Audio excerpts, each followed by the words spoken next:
Tonight we're exploring every secret hidden inside Hogwarts Castle. This is a fascinating topic, but I'll keep my narration calm to ensure you can still drift off to sleep. Thank you to those of you who've been joining us consistently. If you're falling asleep with us tonight, let me know in the comments how many nights in a row you've been here. And if this is your first night, just comment night 1. Now back to the video. Imagine standing at the edge of the Black Lake in the middle of the night. The water is a sheet of dark glass, reflecting 1,000 pinpricks of starlight, and the towering, jagged silhouette of a fortress that has stood for over decades. For most, Hogwarts is a school, a place of learning where the air smells of parchment and old stone. But for those who know how to listen to the echoes in its corridors, the castle is something much more complex. It is a living, breathing archive of magical history, a labyrinthine monument built upon layers of ancient enchantments, forgotten grudges, and the collective genius of the 4 greatest witches and wizards of the medieval age. When Godric Gryffindor, Helga Hufflepuff, Rowena Ravenclaw, and Salazar Slytherin first laid the foundation stones of this massive structure over 1,000 years ago, they didn't just build a school. They created a sanctuary that was meant to protect the wizarding world's future, and in doing so, they imbued the very stones with a form of sentience. This is why the staircases move of their own volition. This is why doors masquerade as solid walls, and why certain rooms only reveal themselves to those in dire need. The secrets of Hogwarts aren't just hidden behind locks and keys. They are woven into the very fabric of the architecture, waiting for the right person, or perhaps the right moment in history, to come to light. The sheer scale of the castle is almost impossible to map. With 7 sprawling stories, 142 staircases, and a network of dungeons that descend deep into the cold earth of the Highlands, Hogwarts is a place where you could spend a lifetime and still find a corridor you've never walked down before. It is arguably the most haunted location in Great Britain, populated by ghosts who have spent hundreds of years watching the world change, while they remain tethered to the stones they once called home. These spirits are the silent witnesses to the castle's deepest mysteries, carrying memories of the eras that modern history has long since forgotten. Throughout this journey, we are going to peel back those layers of history. We will look at the foundational magic of the 4 founders and how their individual personality shaped the hidden corners of the castle. We will explore the secret passages that have served as lifelines for generations of rebellious students, and the concealed chambers that were designed to keep dangerous artifacts or ancient powers far from prying eyes. We will also bridge the gap between the stories we know from the books and the modern interpretations found in recent explorations of the lore, seeing how environmental puzzles and hidden mechanical wonders, like those found on the Viaduct Bridge, or deep within the clock tower, reflect the original spirit of the castle's design. Hogwarts is a place where the walls have memories.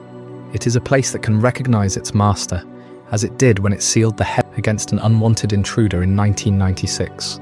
It is a place where a simple portrait might be a doorway, or a swinging pendulum might hold the key to a forgotten wing. As the fire in the common room flickers low and the rest of the wizarding world falls into a deep slumber, we are going to walk these halls together. We will descend into the damp chill of the dungeons, climb the winding stairs of the highest turrets, and uncover the truth behind the myths that have surrounded this castle for a millennium. The stakes of understanding Hogwarts are higher than they might seem. To know the castle is to know the history of magic itself.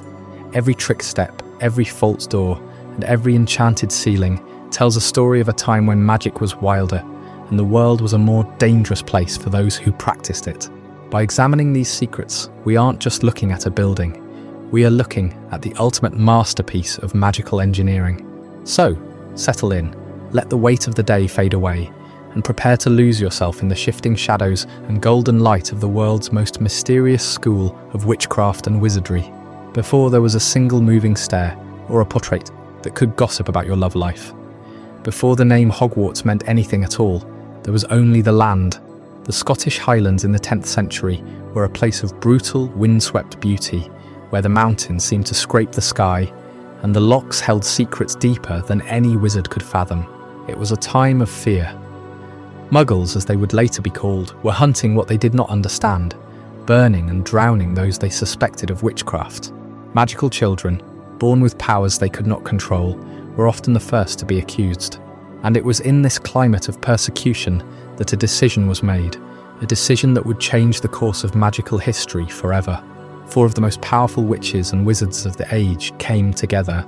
Godric Gryffindor, a warrior of immense courage and skill. Helga Hufflepuff, whose kindness was as vast as her magical prowess.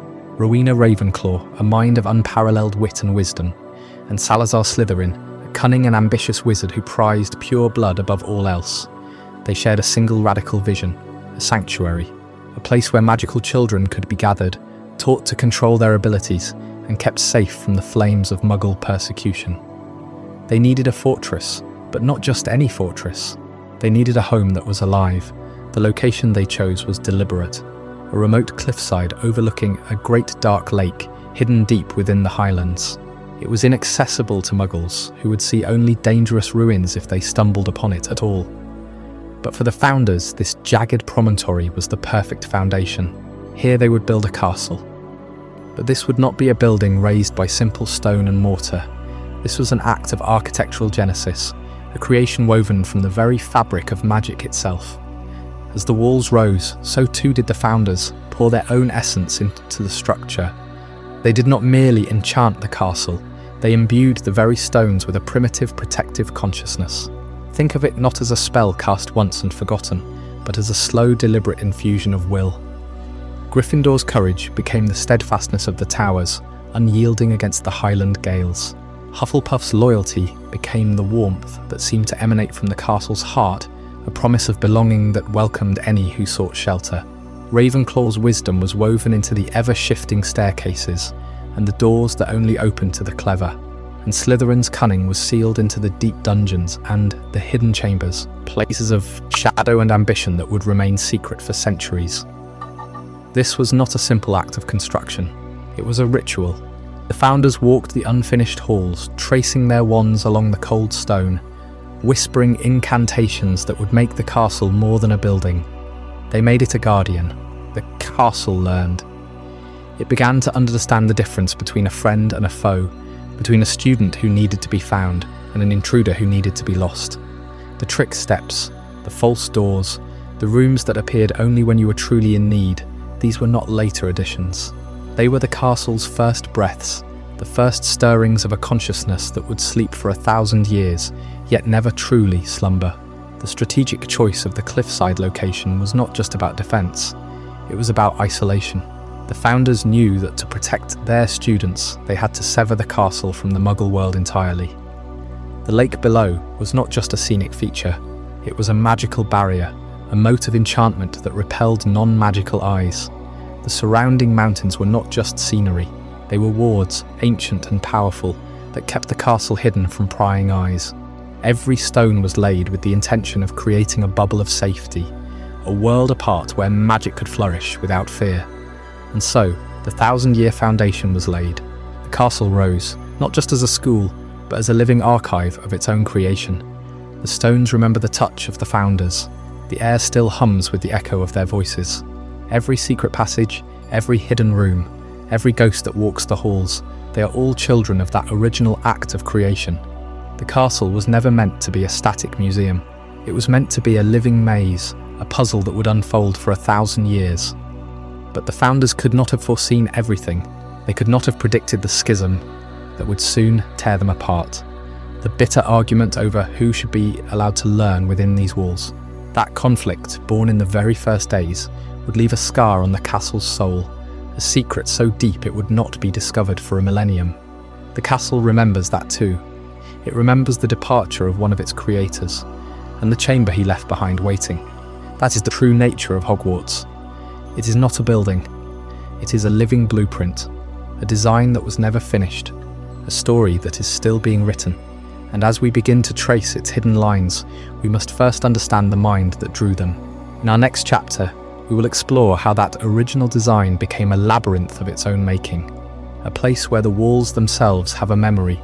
We will look at the castle not as a school, but as a living blueprint, a sentient maze that has been growing and changing for over 1,000 years.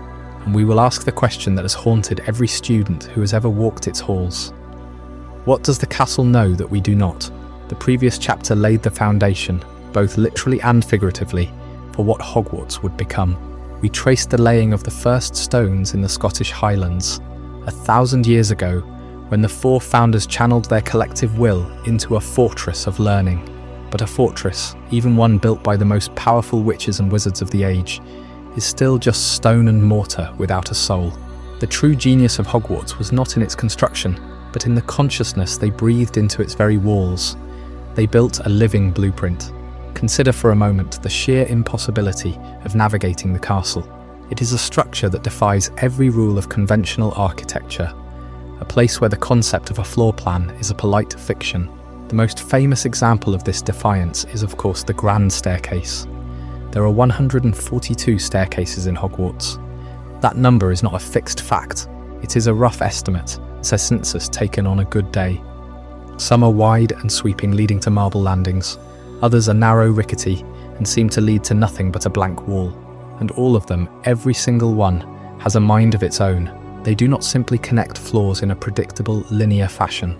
On a Friday, a staircase might lead to the 5th floor corridor, but on a Tuesday, the staircase, the same step, will deposit you on the 4th floor, near the entrance to the Divination Tower.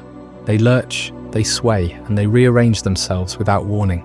You might be halfway up a flight, your hand resting on the banister, when you feel the stone beneath you groan and shift, and suddenly you are heading in a completely different direction than the one you intended. This is not a design flaw, it is a feature. The founders understood that a static path is a predictable one, and a predictable path is a vulnerable one. They built a castle that could think, that could adapt, that could protect its inhabitants by simply refusing to be mapped. This is the core of the concept we can call magic as architecture. Here, walls are not solid, they are conditional.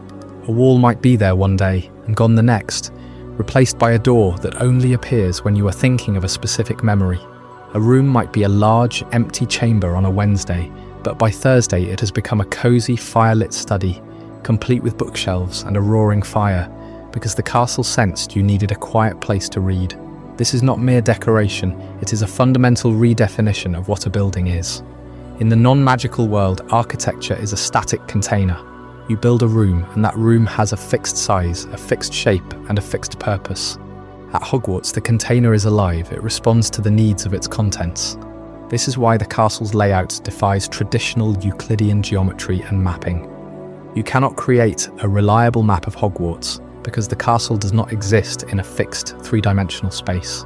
The corridors bend in ways that should be impossible.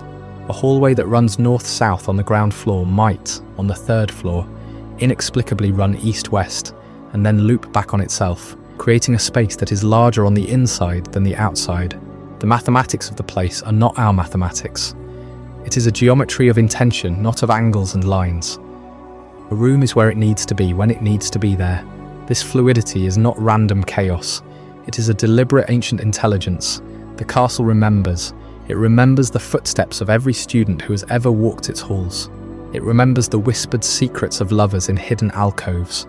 It remembers the fear of a first year on their first night, and the confidence of a 7th year on their last, and it responds to those memories. The staircase that leads to the library might be particularly cooperative on the day of a big exam, while the staircase to the dungeons might become deliberately treacherous if it senses a student is up to no good. The castle is a silent guardian, a warden of its own history. Think of the sheer number of hidden passages and concealed rooms that exist because of this living architecture. They are not built, they are grown.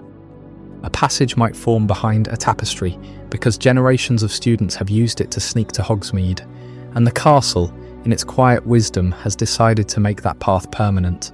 A room might appear on the 7th floor opposite the tapestry of Barnabas the Barmy, because a desperate student once needed a place to hide a chamber pot, and the castle remembered that need. These are not anomalies, they are the castle's way of participating in the life of the school. It is a co-conspirator in the daily drama of 1,000 young witches and wizards. The very stones of Hogwarts are saturated with this sentient magic. They have absorbed the hopes, the fears, the laughter, and the tears of centuries. This is why the castle can seal itself against an unwanted headmaster, as it did with Dolores Umbridge in 1996. The walls themselves rejected her. They felt her presence as an intrusion, a corruption of the purpose for which they were built. The castle is not a neutral space. It has a moral compass, one forged by the founders and sharpened by every generation that followed. It knows who belongs and it knows who does not. This brings us to the most profound implication of a living blueprint. If the castle is alive, if it can think and feel and respond, then what else can it do? What other secrets does it hold in its stone heart?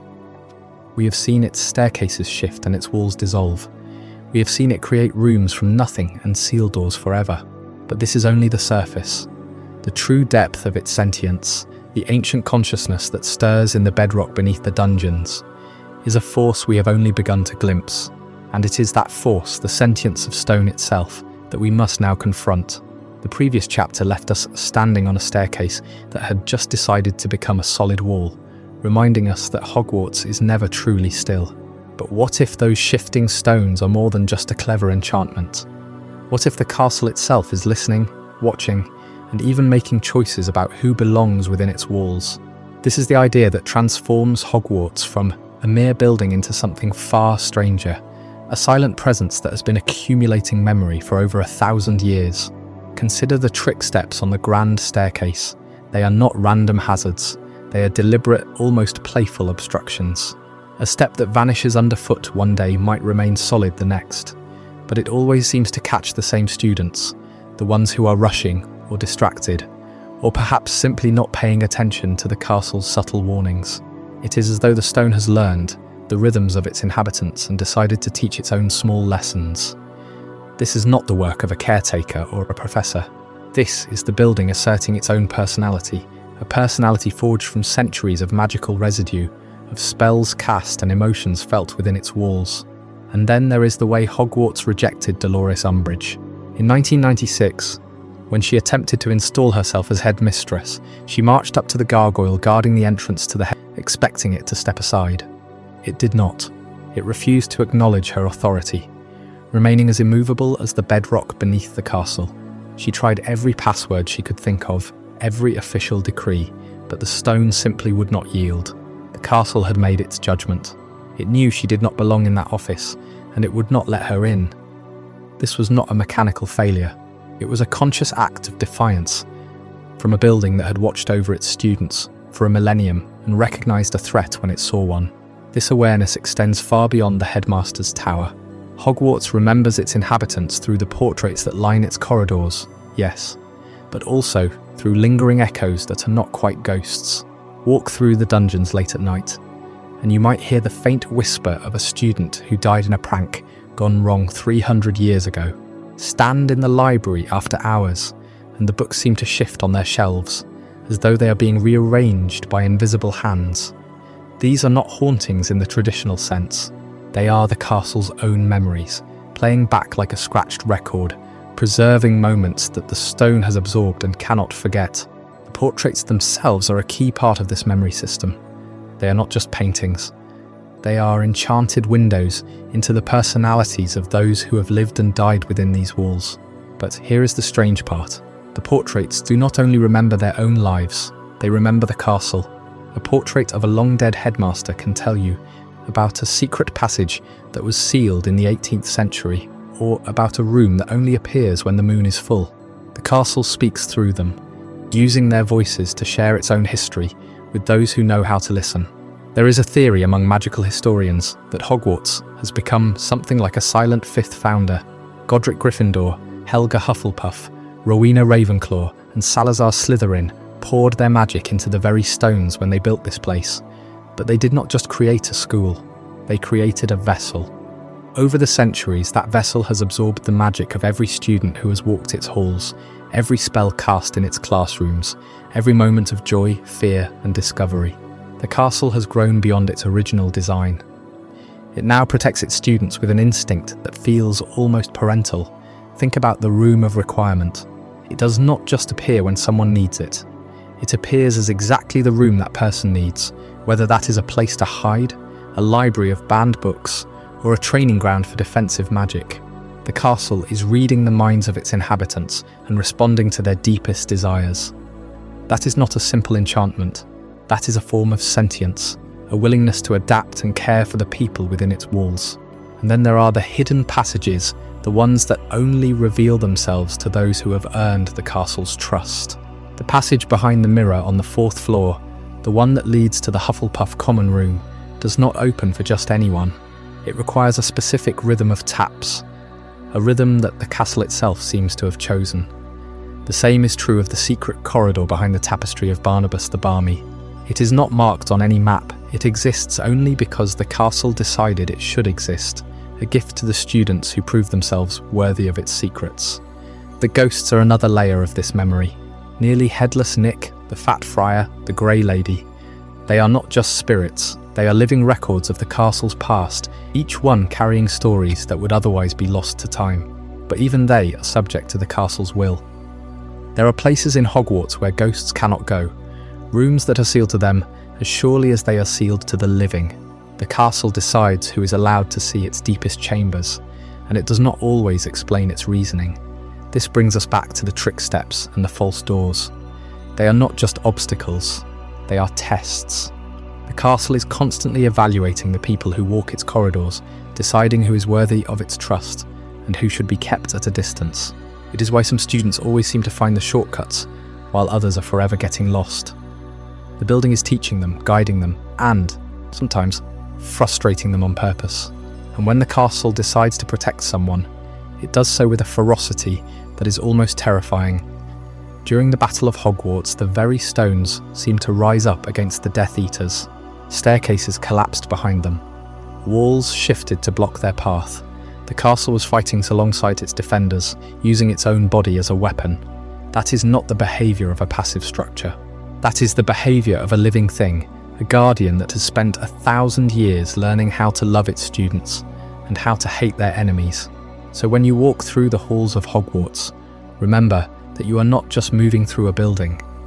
You are moving through a mind made of stone and magic, a mind that remembers every footstep that has ever echoed through its corridors, every whisper that has ever been shared in its shadows, every secret that has ever been hidden within its walls. And that mind is always watching, always listening, always deciding. Which brings us to the Great Hall, a space that seems to hold the sky itself within its ceiling. But that ceiling is not just a magical illusion. It is a window into something far deeper, a connection between the castle and the cosmos that we are only beginning to understand. That is the story we will uncover next in Chapter 4, The Great Hall's Celestial Ceiling. The previous chapter left us standing in the corridors of a castle that remembers, a place where the very stones seem to hold a grudge or a kindness, where the walls have witnessed 1,000 years of whispered secrets and sudden silences. But to understand the true depth of Hogwarts memory, you must first look up. You must enter the Great Hall. This is not merely a room where students eat. It is the architectural and magical heart of the entire castle, the first space a new student sees, and the last place they gather before departing into the wider world. And its most famous feature, the ceiling, is perhaps the most misunderstood enchantment in all of Hogwarts. It is commonly said that the ceiling is enchanted to mirror the sky outside. This is true, but it is a gross oversimplification. The enchantment, woven into the very fabric of the stone and timber by Rowena Ravenclaw herself, is far more complex than a simple reflective charm. It does not just show you what the sky looks like, it shows you what the sky like. On a clear winter night, the ceiling is not just a cold, distant copy of the stars. It is a vast living dome of deep indigo, where the constellations seem to breathe, and the Milky Way flows like a river of frozen light. You can feel the chill of the night air, not on your skin, but in your bones. A sympathetic magic that makes the indoor space feel connected to the infinite. But stormy afternoon, the ceiling does not simply display grey clouds. It becomes a roiling mass of dark, bruised thunderheads. You can see the distant flicker of lightning within them. And the sound of rain, if you listen closely, seems to patter against the invisible barrier of the ceiling itself. During a gentle snowfall, the ceiling transforms into a soft, swirling vortex of white, and the students below often find themselves speaking in hushed tones, as if they were standing in a silent, snow-covered glade. Rowena Ravenclaw's genius was not in creating a magical television that played a live feed of the weather. It was in creating a space that was indoors and outdoors, a liminal realm where the boundary between the castle and the natural world dissolved. She understood that magic is not about replacing reality, but about deepening it. The ceiling is a constant reminder that Hogwarts is not separate from the world. It is a part of it, a sanctuary that holds the wildness of the sky within its walls. And then there are the candles. They hover in the air above the 4 long house tables, 1,000 points of warm, flickering light. We take them for granted, but consider the logistics. How do they stay aloft? Why do they never burn out? The answer lies in a quiet, almost forgotten collaboration between the castle's founders and the house elves, who would come to serve it. The candles themselves are not ordinary wax. They are enchanted tallow, rendered from a secret process that allows them to burn without being consumed, or at least, to burn so slowly that a single candle can last for decades. The flames are not fire in the traditional sense. They are contained, controlled motes of magical energy, shaped to look like fire, to cast the same warm, dancing light, but without the smoke, the heat, or the danger. The floating charm is a simple one, a permanent levitation spell anchored to the very air of the hall. But the true secret is the house elves. Beneath the flagstones of the Great Hall, in a network of low, cramped tunnels that no student has ever seen, the house elves manage the logistics of every feast. They do not just cook the food, they maintain the candles. They replace the enchanted tallow when it finally begins to dim, a process that happens perhaps once every 100 years. They adjust the height of the candles for special occasions, lowering them for a more intimate atmosphere during a Yule ball, or raising them high to celebrate the end of term. They are the silent, unseen custodians of the hall's magic. And beneath those same flagstones, deeper than the house elves' tunnels, there are secrets. The foundations of the Great Hall are older than the hall itself. When the 4 founders first chose this site, they built upon a natural cavern, a place of ancient pre-magical power. Rowena Ravenclaw, in her wisdom, sealed this cavern, burying it beneath the floor of her new hall. She knew that some things are best left undisturbed, but the house elves know. They feel the hum of that older magic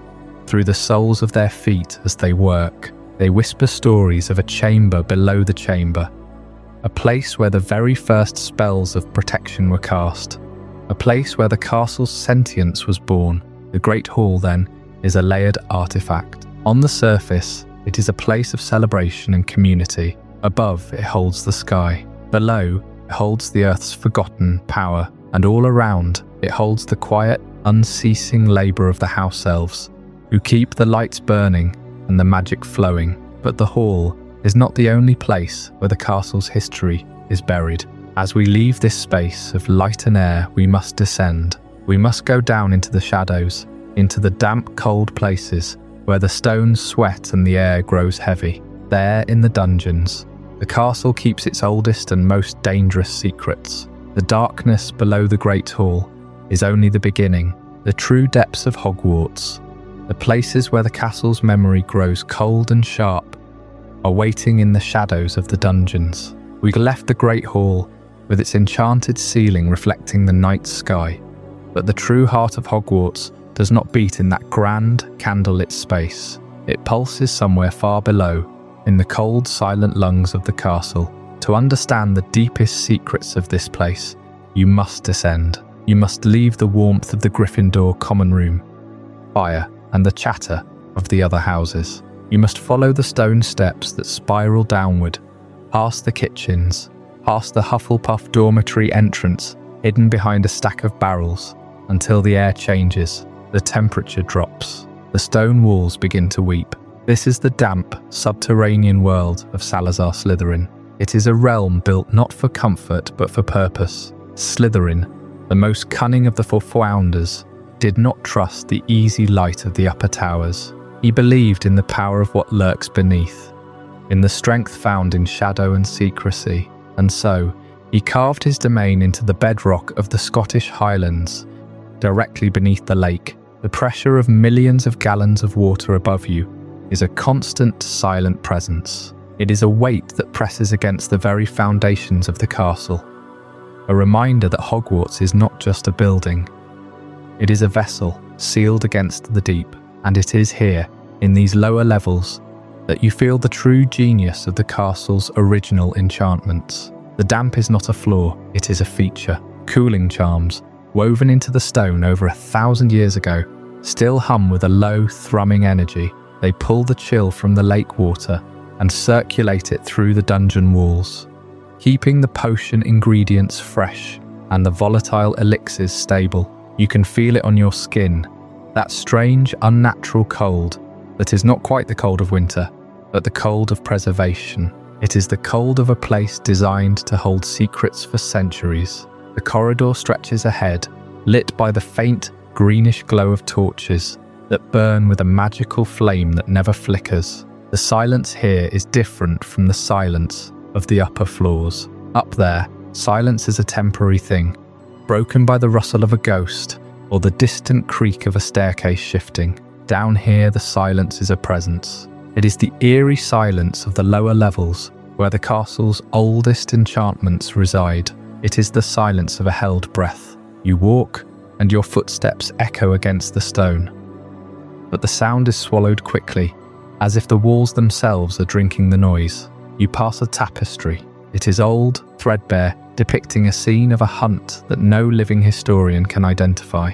The figures are strange, their faces long and their eyes dark. You have passed this tapestry 100 times.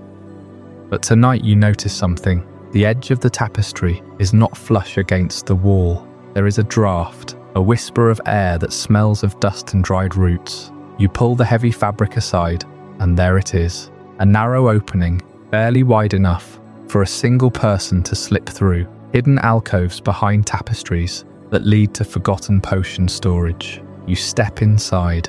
The air is thick, stale. Shelves line the walls, carved directly into the rock, and upon them sit rows upon rows of bottles. They are not the clean, labelled vials from Professor Snape's stores. These are ancient, their glass cloudy, their contents dark and sedimented. Some are sealed with wax that has crumbled to dust. Others are corked with dried leather. This is not a classroom. This is a cache. A hidden armoury of alchemy left behind by Slytherin himself, or perhaps by a head of house who needed a place to keep his most dangerous experiments away from prying eyes. You do not touch them. You know better. Some potions, when left to age for centuries, do not become inert. They become something else entirely. They become traps, waiting for a careless hand. But the discovery itself is the treasure. This is the nature of Hogwarts. It is a castle built on layers. Every generation adds a new secret, a new hiding place, a new passage. And the oldest secrets, the ones buried deepest, are the ones that remember the founders most clearly. As you stand in that hidden alcove, you realize that the castle is not just a school.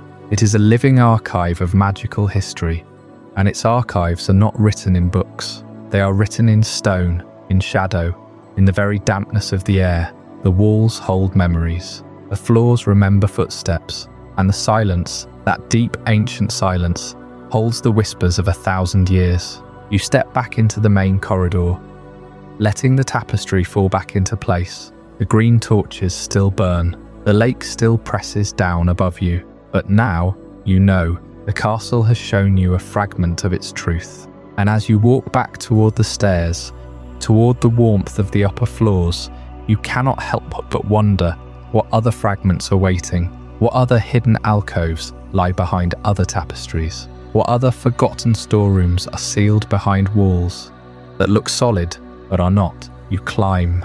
The air warms. The silence of the dungeons fades, replaced by the faint, distant hum of the castle's daily life. But you carry that cold with you, and you know that tomorrow, or the night after, you will descend again. Because the Viaduct Bridge Braziers are not just decorative, they are a key, and the lock they open is waiting.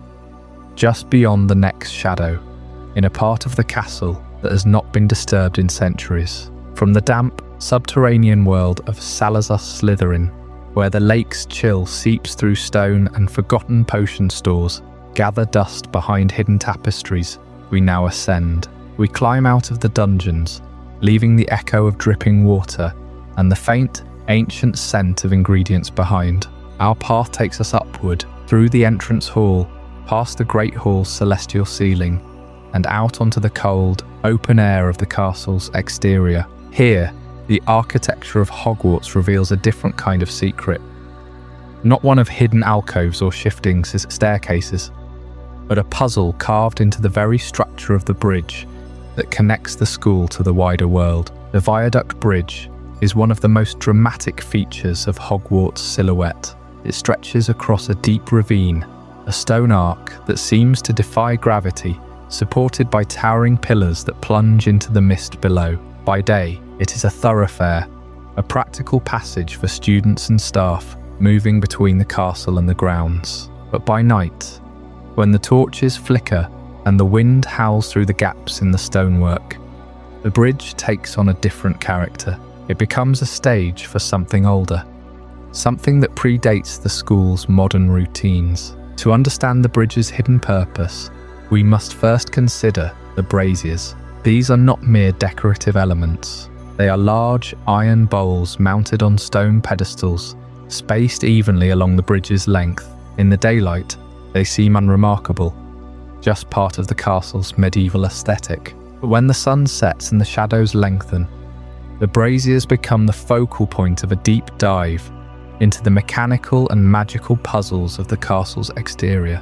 Each brazier is designed to hold a flame, but not just any flame. The fire that burns within them is not lit by a simple match or a wandless spell. It requires intention, a specific incantation, and a knowledge of the symbols that surround them. Here is where the puzzle begins. If you walk the length of the Viaduct Bridge, you will notice that the stonework near each brazier is not plain. It is etched with symbols, circles, triangles, lines that intersect at precise angles. These are not random carvings. They are a code, a language of geometry that speaks to the ancient astronomical alignments of the school. Hogwarts was built over 1,000 years ago, long before the invention of modern telescopes or the standardization of timekeeping. The founders, particularly Rowena Ravenclaw, were deeply attuned to the movements of the stars and planets. They believed that the castle itself should be a reflection of the cosmos, a microcosm of the heavens on earth. The symbols on the Viaduct Bridge are a remnant of that belief. They correspond to celestial bodies, the sun, the moon, the 5 visible planets, and their positions relative to the castle at different times of the year. To light the braziers in the correct order, you must understand this astronomical language. You must know which symbol represents which celestial body, and you must rotate the brazier to align that symbol with a specific marker on the stonework. This is not a task for the impatient. It requires patience, observation, and a willingness to study the night sky. But the puzzle does not end with the lighting of the braziers. Once all the flames are burning, something remarkable happens. The bridge itself seems to respond. The stones beneath your feet vibrate with a low hum, and a section of the bridge's floor, a section that appeared solid moments before, begins to shift. A hatch opens, revealing a hidden passage that leads down into the bridge's interior. This is the payoff. How lighting specific symbols reveals a hidden hatch leading to the bridge's interior. The hatch is cleverly concealed. It seems invisible to the casual observer. It is only when the braziers are lit in the correct sequence that the magic recognizes you as someone worthy of entry. Descending into that hatch, you find yourself in a narrow, winding corridor that follows the curve of the bridge's arch. The walls are damp and the air is cool, carrying the faint smell of moss and old stone. Torches along the walls flicker to life as you pass, as if the bridge itself is guiding you deeper. The corridor opens into a small chamber, a room that seems to exist outside of time. Here, the connection between Roman numerals and the ancient astronomical alignments of the school becomes clear. The walls of the chamber are lined with carvings, Roman numerals etched into the stone, each one corresponding to a specific hour of the night, a specific degree of arc in the sky, a specific moment in the celestial dance that the founders so revered. The numerals are not random. They are a key, a way to unlock the deeper secrets of the castle. By studying them, You can learn when the stars will align with the bridge's structure, when the moonlight will fall through a specific gap in the stonework, when the shadows will point to a hidden door. This chamber is a repository of knowledge, a place where the ancient wisdom of the founders is preserved in stone and fire.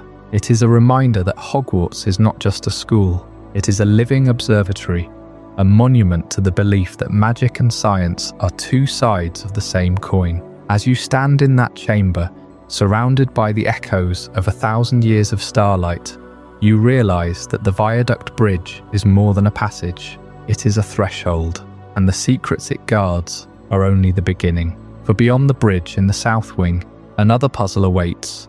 One that involves a swinging pendulum, a clock tower, and a door that only opens when time itself is manipulated. That is the story of the South Wing Pendulum, and it is a tale that will challenge everything you think you know about the castle's relationship with the passage of hours. We left the Viaduct Bridge with its secret hatch closed once more, the braziers cooling in the damp night air, but the exterior of Hogwarts is only the beginning of its mechanical mysteries. If the bridge taught us that the castle's stone hides puzzles in plain sight, then the South Wing teaches us that time itself is a door. The clock tower is not merely a landmark, it is a living heartbeat for the entire southern flank of the castle. You have seen it in every establishing shot of Hogwarts, that great vertical shaft of stone rising above the courtyard, its enormous face gazing out over the grounds. But what you have not seen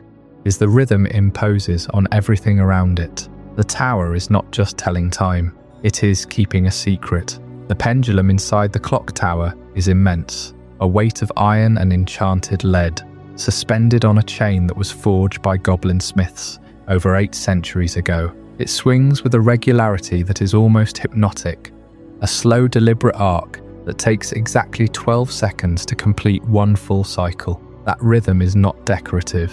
It is the key to the South Wing's hidden geometry. You see, the doors in this part of the castle are not locked by conventional means. They are not sealed by a password or a charm that can be broken with Alohomora. They are locked by alignment. The pendulum's swing corresponds to a series of hidden cogs and counterweights embedded in the walls of the tower itself. When the pendulum reaches the apex of its arc to the left, a specific door on the second floor unlocks. When it swings to the right, a different door on the 4th floor becomes accessible. The timing is everything, and the timing is relentless. This is the rhythmic secret of the clock tower and its influence on the surrounding doors. The entire South Wing is a clockwork mechanism disguised as a medieval castle. Every door, every archway, every seemingly solid wall is connected to that swinging weight. If you stand in the clock tower courtyard at the right moment, you can hear the faint grinding of gears behind the stone. It is a sound that most students dismiss as the normal creaking of an old building, but it is the sound of the castle breathing. Now imagine trying to navigate this system. You cannot simply wait for the pendulum to reach the correct position, because the pendulum never stops. It swings day and night, through storms and sunshine, through classes and feasts. The only way to access the hidden chambers behind these doors is to interrupt that rhythm, and that requires magic of a very specific kind. Using spells to freeze time and manipulate the swinging weight of the great clock is not a skill taught in any standard curriculum. It is not in the charms textbook, nor is it covered in Transfiguration.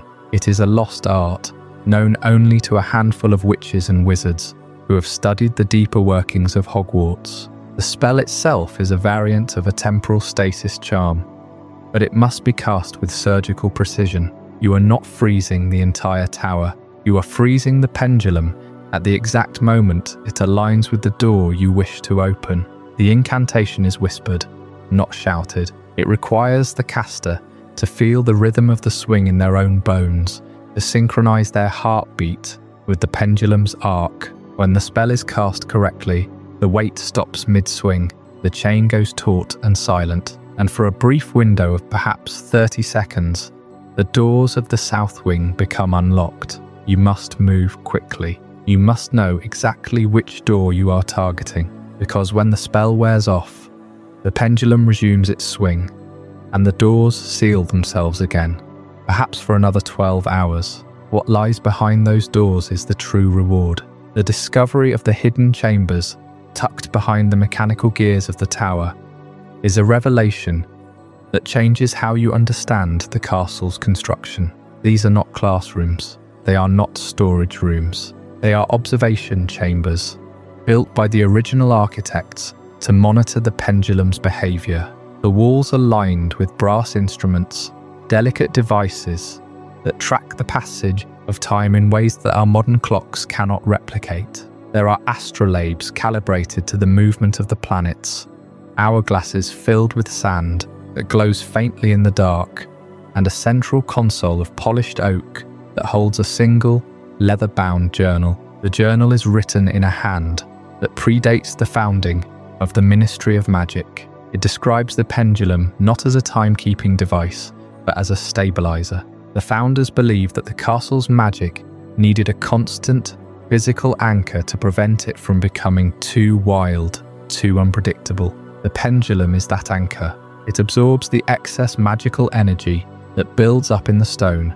converting it into kinetic motion. Without it, the castle's sentience might have grown unchecked. The trick steps might have become traps. The moving staircases might have refused to stop. So the south wing is not just a collection of hidden rooms. It is the nervous system of Hogwarts, and the pendulum is its heart. Every time you hear the distant chime of the clock tower, remember that you are hearing the castle keeping itself alive. And yet, even this deep secret is only one piece of a larger puzzle. The pendulum controls the doors, but there is another mechanism, another key, that controls access to the deepest truths of the castle. It is hidden not in the gears of the tower, but in the office of the one who holds the highest authority within these walls. That is where we must go next. That is where the Key of Admittance waits. The pendulum of the south wing fell still, and the great clock's weight hung frozen in the air,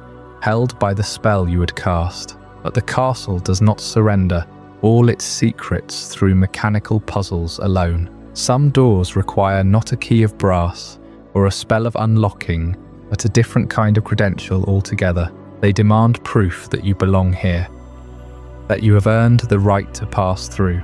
And nowhere is this more true than in the highest reaches of the Headmaster's office, where a small locked tower holds one of the oldest and most mysterious objects in all of Hogwarts. You have climbed the spiral staircase many times before, past the stone gargoyle that guards the entrance, past the portraits of sleeping headmasters who murmur in their frames. But tonight, the stairs do not stop at the familiar oak door.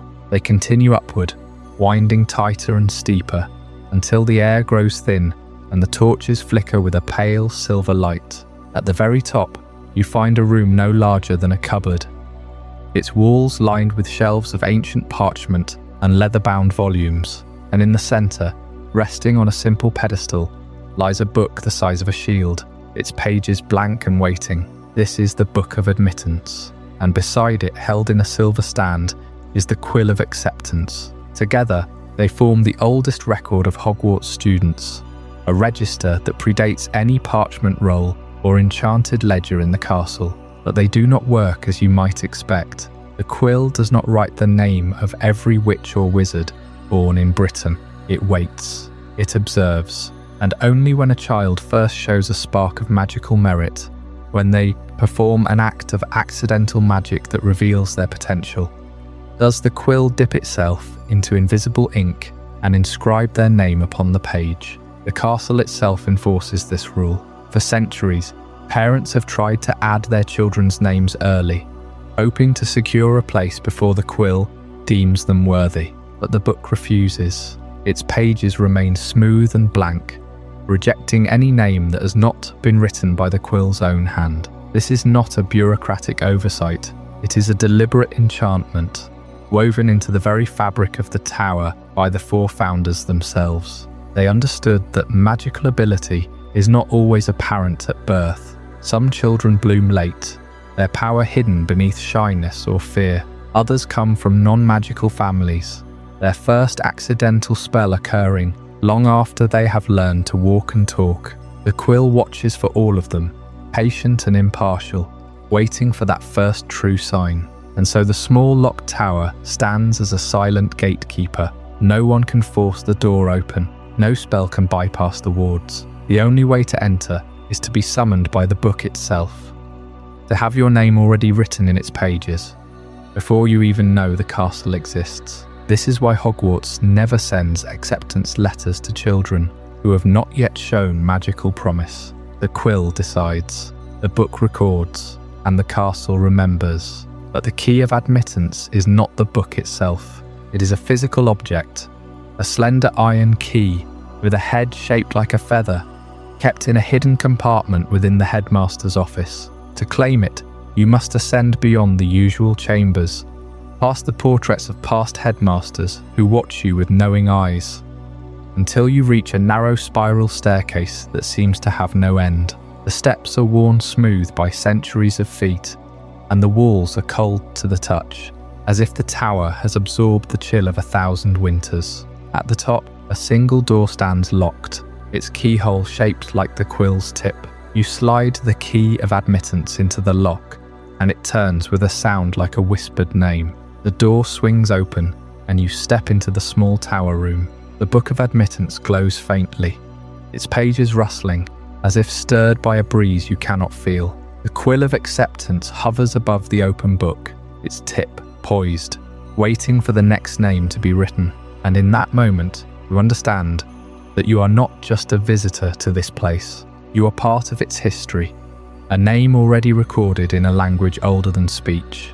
But the tower holds another secret, one that few ever discover. The book does not only record the names of students, it also records the names of those who have been denied.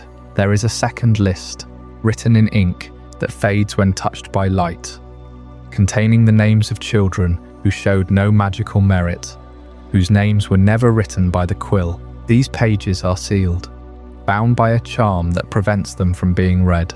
The castle does not forget those it did not accept. It simply chooses not to speak of them. As you stand in the small locked tower, the Key of Admittance still warm in your hand, you feel the weight of the castle's memory pressing against you.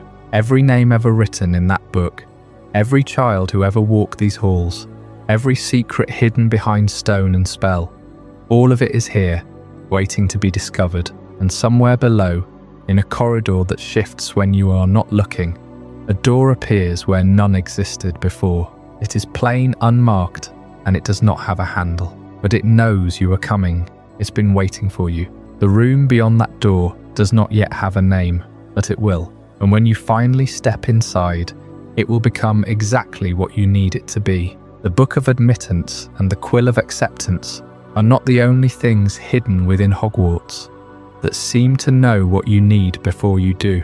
The castle itself has a way of responding to those who wander its halls with a genuine desire, a need so deep it almost aches. And that is where we find the strangest room of all. There is a tale, older than most of the portraits that line the walls, of a chamber that appears only when it is required.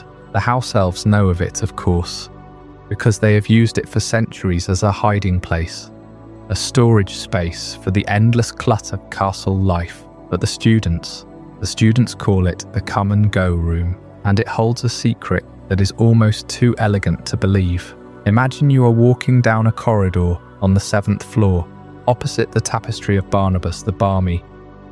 A tapestry that, by the way, is a testament to the castle's sense of humour. You have a need. It is not a simple want. It is a need so pressing that your mind is entirely focused on it. You walk past that tapestry 3 times, and then, without any fanfare, a door appears in the stone wall. It was not there a moment ago.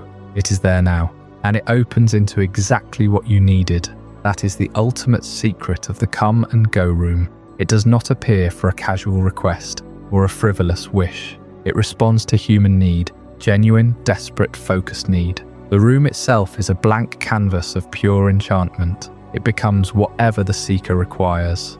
A library of restricted books, for those hungry for forbidden knowledge, a training ground for those needing to practice defensive spells, a place of hidden sanctuary for those fleeing danger.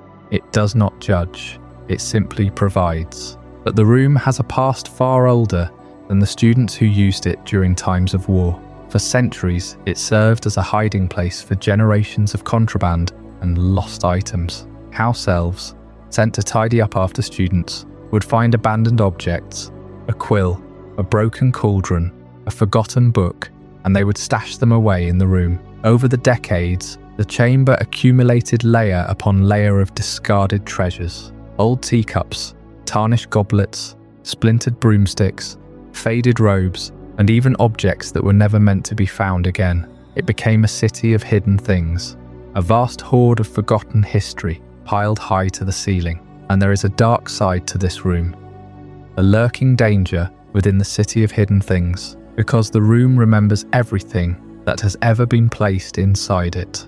And when you summon it, it does not always give you a clean slate. If you ask for a place to hide something, the room will not provide an empty space. It will take you to the very same hidden city, the accumulation of centuries, where whatever you hide may become lost among the mountains of other secrets. And if you need to find something specific in that chaos, you will have to dig through the debris of 1,000 years of forgotten objects, some of which may be cursed, dangerous, or simply unwilling to be found again. The room is always there waiting, but it is not always kind.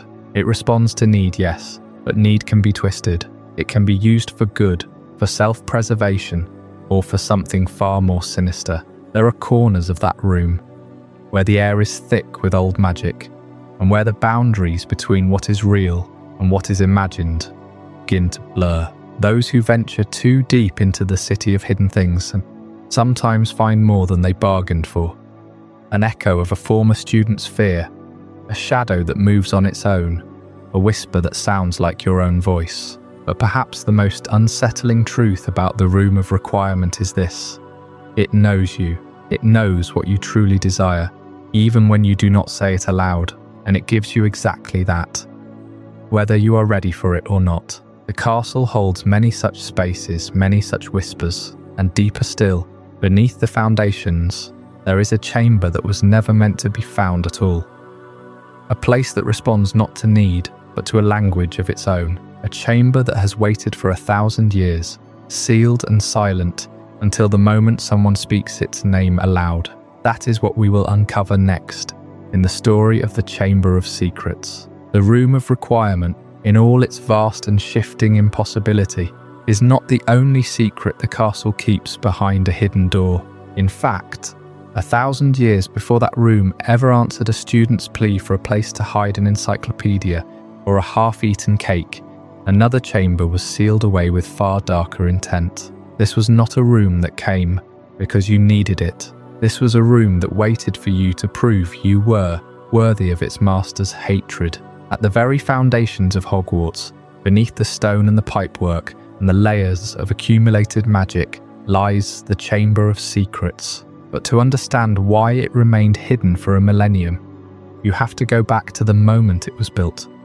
Not merely as a concealed space, but as a monument to the darkest legacy of Salazar Slytherin. The other founders, Gryffindor, Hufflepuff, and Ravenclaw, they argued with Slytherin over the nature of the school itself. He believed that only pure-blood wizards should be taught at Hogwarts. The others disagreed, and so, before he left the castle for good, Slytherin did something that would echo through centuries of legend. He created a hidden chamber, a secret lair deep beneath the castle's roots, and he placed inside it a monster, a basilisk that only his true heir could control. It was neither a classroom nor a storeroom. It was a weapon, dormant and waiting. For nearly 1,000 years, that chamber remained closed. Generations of headmasters, ghosts and students passed through the corridors above, unaware that a creature of legend was sleeping beneath their feet. And that raises a question that has puzzled historians of magic for as long as the chamber has been known. Why was the entrance never discovered during all those centuries of renovation, repair, and expansion? The answer lies in the cunning of Slytherin's design. The entrance to the Chamber of Secrets was hidden inside the girls' bathroom on the first floor, in a sink marked with a small, barely noticeable serpent. But the bathroom itself, the very plumbing, is the key to the riddle. Here we encounter what is often called the plumbing paradox. How could a secret chamber built during the medieval era, long before modern plumbing existed in any muggle or wizarding sense, have an entrance connected to a pipe system that was only installed centuries later? The truth is that the basilisk's lair was not originally reached through a pipe. The original entrance was likely a trapdoor or a concealed staircase that led straight down from somewhere in the dungeons. But over the centuries, as Hogwarts expanded and the system of pipes and taps and sinks was added to the castle, the entrance was cleverly adapted. Some believe Slytherin himself enchanted the castle's plumbing to connect to his chamber, anticipating that future renovations would never disturb the hiding place because the pipes would simply redirect around it. Others argue that the castle's own gradual awareness, its ability to shift and respond, allowed the chamber to seamlessly integrate into the new water system without ever being noticed. Either way, the result was a perfect concealment. The basilisk could travel through the pipes, up and down the castle, without ever being seen, and the entrance remained hidden in plain sight behind a modest sink. The dark legacy of Salazar Slytherin and the concealment of the basilisk's lair are not just about one creature in one room. They represent the deepest fracture in Hogwarts' founding story, a wound that never fully healed. The chamber was not just a hiding place for a monster. It was a statement, an accusation, a threat left behind by a founder who believed the school had betrayed its purpose. And because the castle itself absorbed that intention, the chamber seemed to resist discovery, as if it wanted to remain forgotten. Even when the chamber was eventually opened, first by Tom Riddle in the 1940s, and later by the memory of Tom Riddle in the 1990s, the castle did not reveal it willingly. It took the voice of a Parselmouth, the heir of Slytherin, to command the entrance to open. But the story of that hidden lair is far from the only secret that awaits in the heights of Hogwarts. Far above the damp stone of the dungeons and the silent pipes that carry the castle's water, there is a tower where the wind never stops, where the stars seem close enough to touch, and where the telescope of an old professor still watches the sky. The Astronomy Tower's heights hold secrets that are not of the earth, but of the heavens, and they are waiting for you to look up.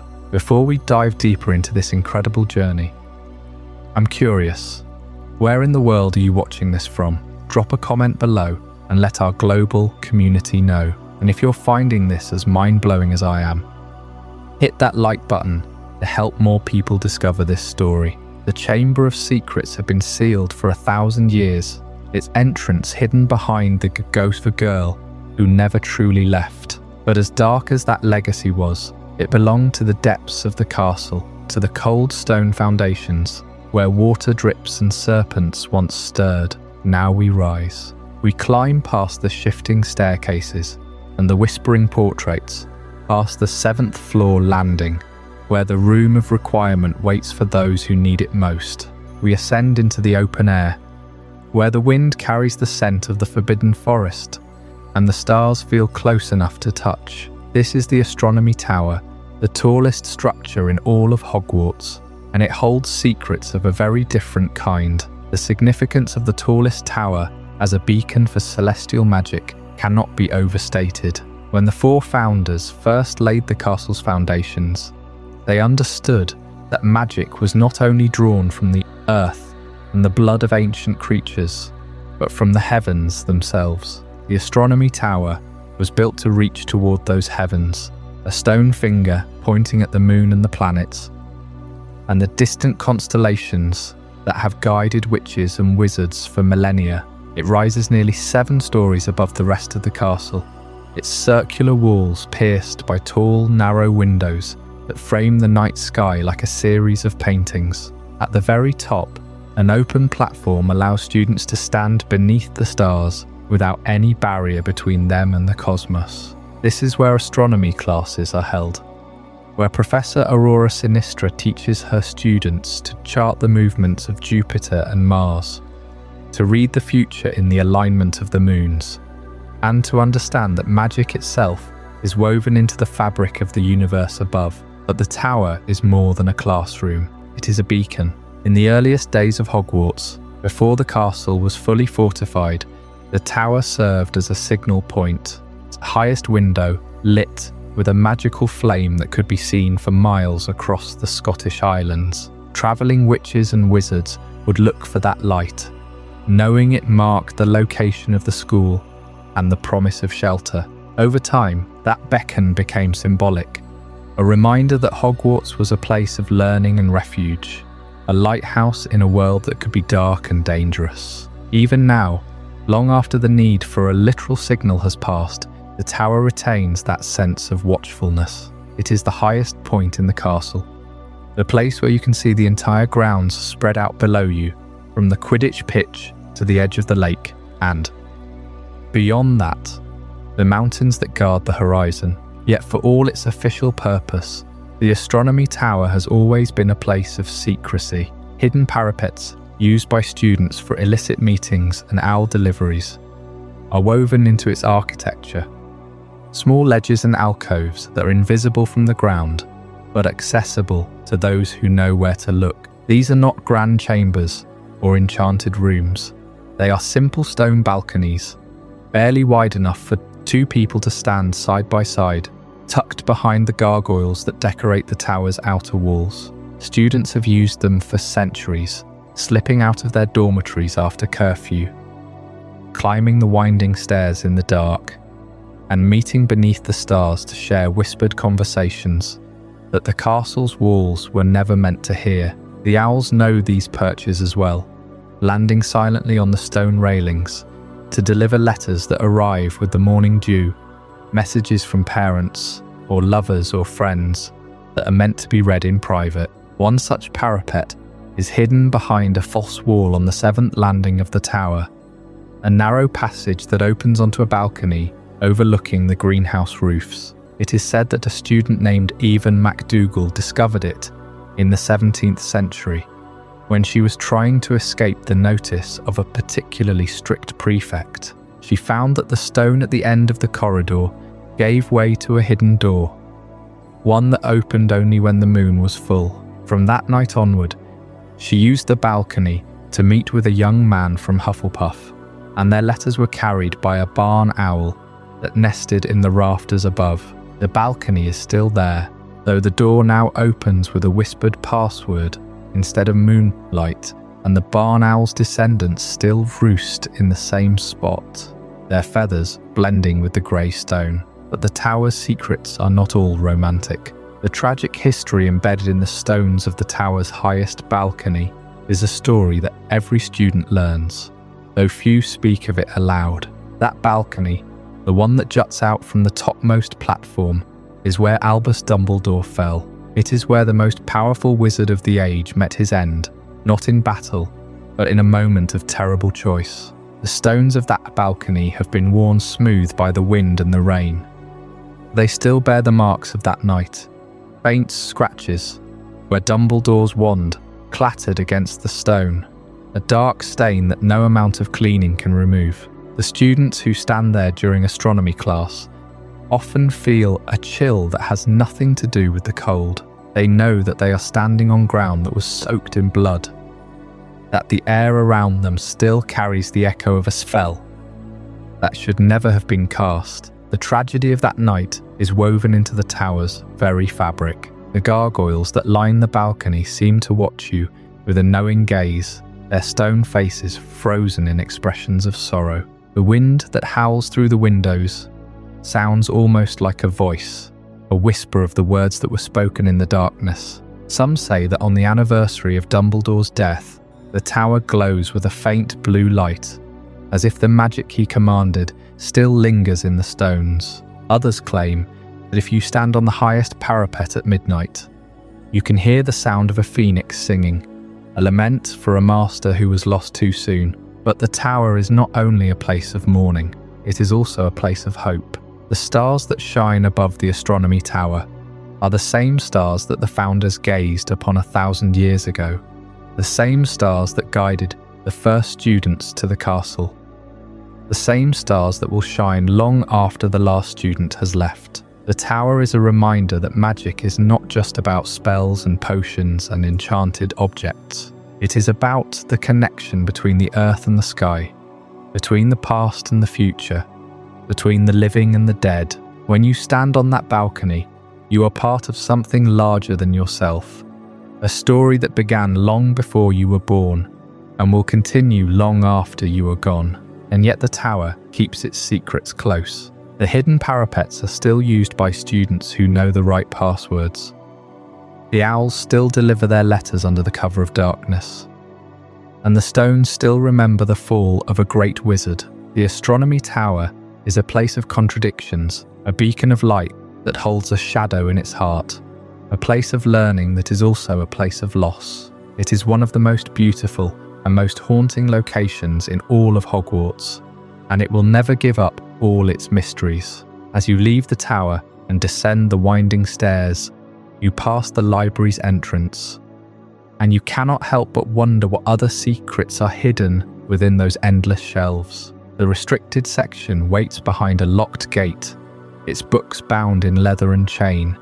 There, pages filled with knowledge that the castle has deemed too dangerous for young eyes. But the library has its own stories, its own hidden passages, its own ghosts, and in the next chapter, we will unlock that gate and step into the darkness between the stacks, where the truth is written in ink and blood. From the heights of the Astronomy Tower, where students once whispered secrets, beneath the stars and owls carried messages through the night air, we now descend into the deepest silence of the castle. Not the silence of empty corridors or sleeping portraits, but the kind of silence that is enforced by magic itself. We are going to the place where knowledge is not freely given, where books have teeth and pages can bite back. We are going to the restricted section of the Hogwarts Library. To understand the restricted section, you must first understand that the Hogwarts Library is not merely a collection of books. It is a living archive of magical history, and like the castle itself, it has developed its own strange awareness over the centuries. The main library, with its towering shelves and endless rows of texts, is already a place of wonder. But behind the locked gate at the far end, behind the chain that Madame Pince guards with an almost ferocious devotion, lies a space that most students never see, and for good reason. The restricted section is not simply a room where dangerous books are kept. It is a containment zone. The books here are not passive objects waiting to be read. Many of them are sentient, aware of their surroundings, and some of them are actively hostile. There are volumes that scream when touched, not from pain, but from a kind of ancient fury, as if they resent being disturbed from their slumber. The enchantments required to keep these books contained are some of the most complex and subtle magic woven into the very fabric of Hogwarts. Each shelf is layered with silencing charms, binding spells, and wards that prevent the books from escaping their designated spaces. But even these measures are not always enough. There are stories, whispered among the older students and confirmed by the occasional terrified librarian, of books that have learned to mimic the voices of the living. A tome on dark rituals might call out to a passing student in the voice of a lost friend. A grimoire of forbidden curses might whisper promises of power in a tone that sounds exactly like a beloved professor. The enchantments must be constantly renewed, because the books themselves are always testing the boundaries of their prisons. They remember being free, and they want to be free again. But the restricted section is not just a prison for books. It is also a maze of secret corridors, passages that only the librarians know, routes that allow them to move dangerous texts without being seen. These corridors are hidden behind false bookcases, behind portraits that are not what they appear to be, behind walls that shimmer and dissolve when the right word is spoken. The librarians use these passages to transport the most volatile volumes from the acquisition room to the deepest shelves, where the light is dimmest and the wards are strongest. If you were to stand in the main library and watch carefully, you might see a librarian disappear behind a shelf and not emerge for several minutes. They are not lost. They are navigating a network of hidden paths that thread through the walls like veins, connecting the restricted section to other secret places in the castle. And then there are the books themselves. The oldest tomes in the restricted section are not written on parchment or paper. They are written on materials that predate the invention of paper, on vellum made from the skins of magical creatures, on leaves that were pressed from trees that no longer exist, on slabs of stone that were carved before the founding of Hogwarts itself. Some of these books are bound in materials that are best not examined too closely. The leather of certain volumes is said to be human skin, though the librarians never confirm this. They only say that some books are more alive than others, and that the living ones are the most dangerous. But the restricted section holds more than just screaming books and hidden corridors. It also holds the echoes of generations of students who have passed through its gates. In the margins of these ancient tomes, invisible ink has been used for centuries to leave messages, to share secrets, to pass warnings and confessions from one student to another. These messages are not visible to the naked eye.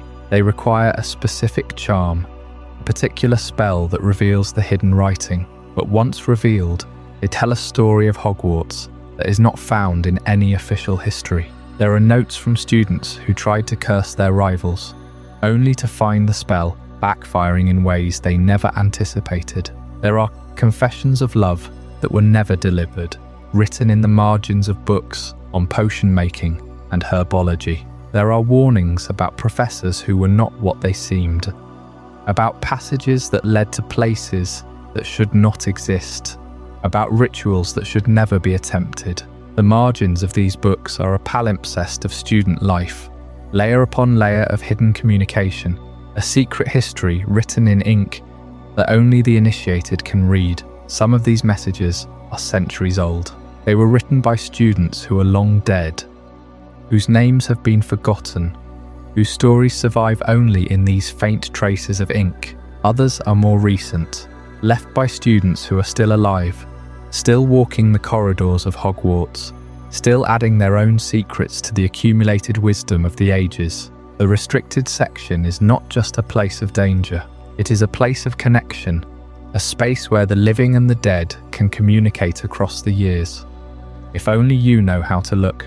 The enchantments that keep the books contained also preserve these hidden messages. The same wards that prevent the books from escaping also prevent the ink from fading, the pages from crumbling, the secrets from being lost. The restricted section is a time capsule, a repository of everything that students have chosen to hide, to confess, to remember. It is a library within a library, a secret within a secret. And yet, for all its dangers, the restricted section is also a place of profound learning.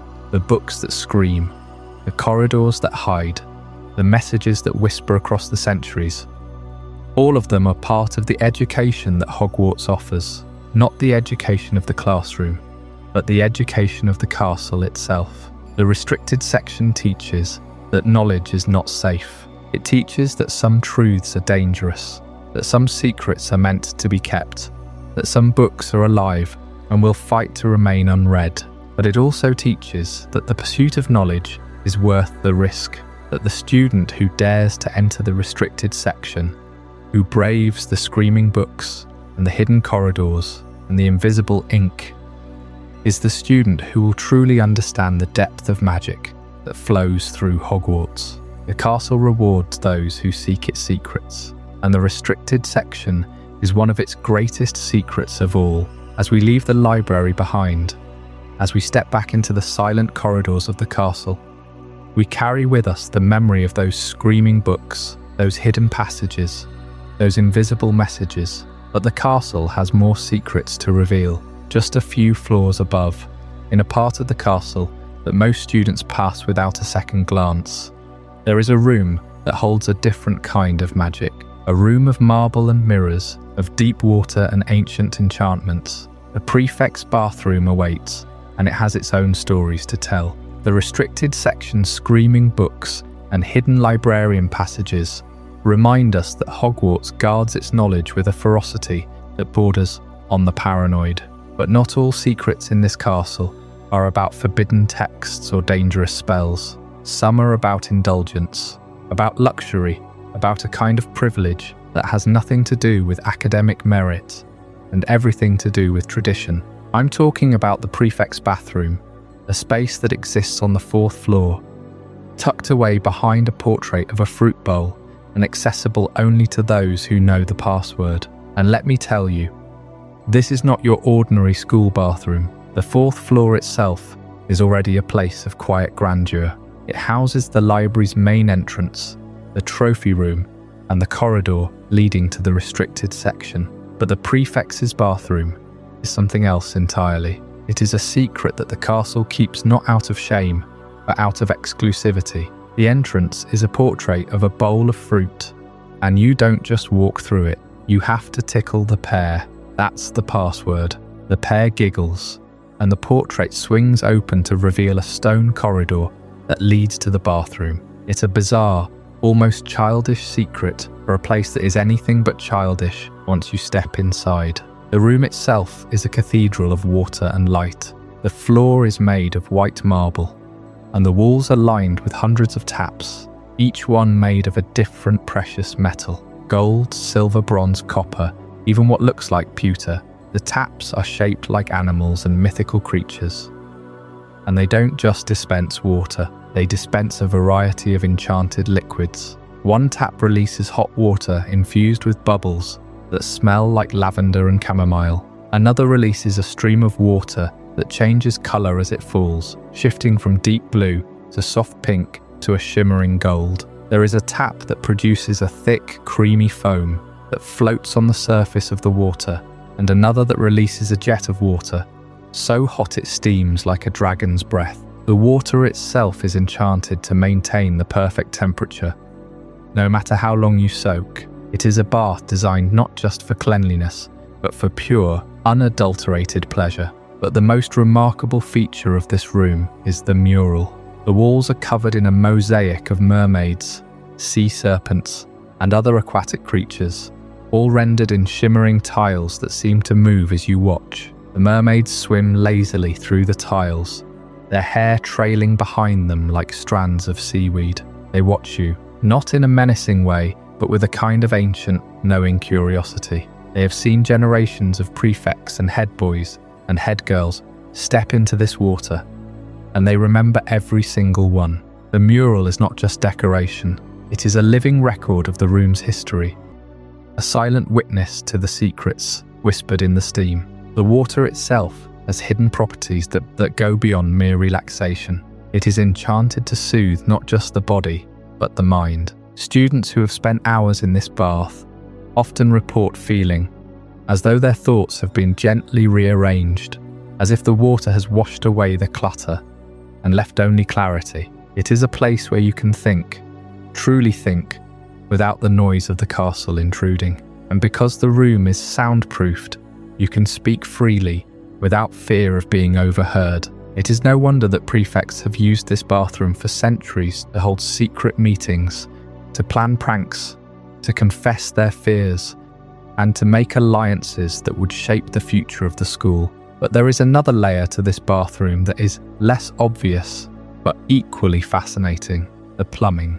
Hogwarts' plumbing system is a marvel of magical engineering, and the Prefects' bathroom is one of its most important nodes. The pipes that run through this room connect to a vast network that snakes through the entire castle. They carry not just water but messages. The enchanted water in this bathroom can be used as a communication channel. If you know the right incantation, you can speak into the water, and your words will travel through the pipes to any other tap in the castle. It is a secret communication network, a way for students and staff to pass information without ever leaving a trace. The mermaids in the mural are not just watching, they are listening.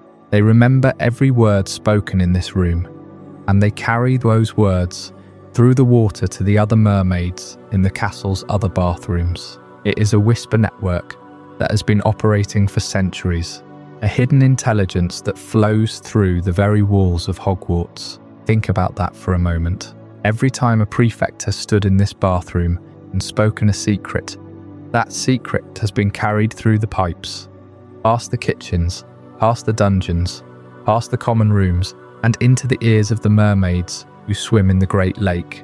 The castle's plumbing is not just a utility, it is a nervous system, a web of hidden connections that binds the entire building together, and the Prefects Bathroom is one of its most sensitive nerve centres. The luxury of this room is not just about comfort, it is about power. The prefects who use this bathroom are granted access to a space that is off limits to almost everyone else. It is a reward for their service, but it is also a tool.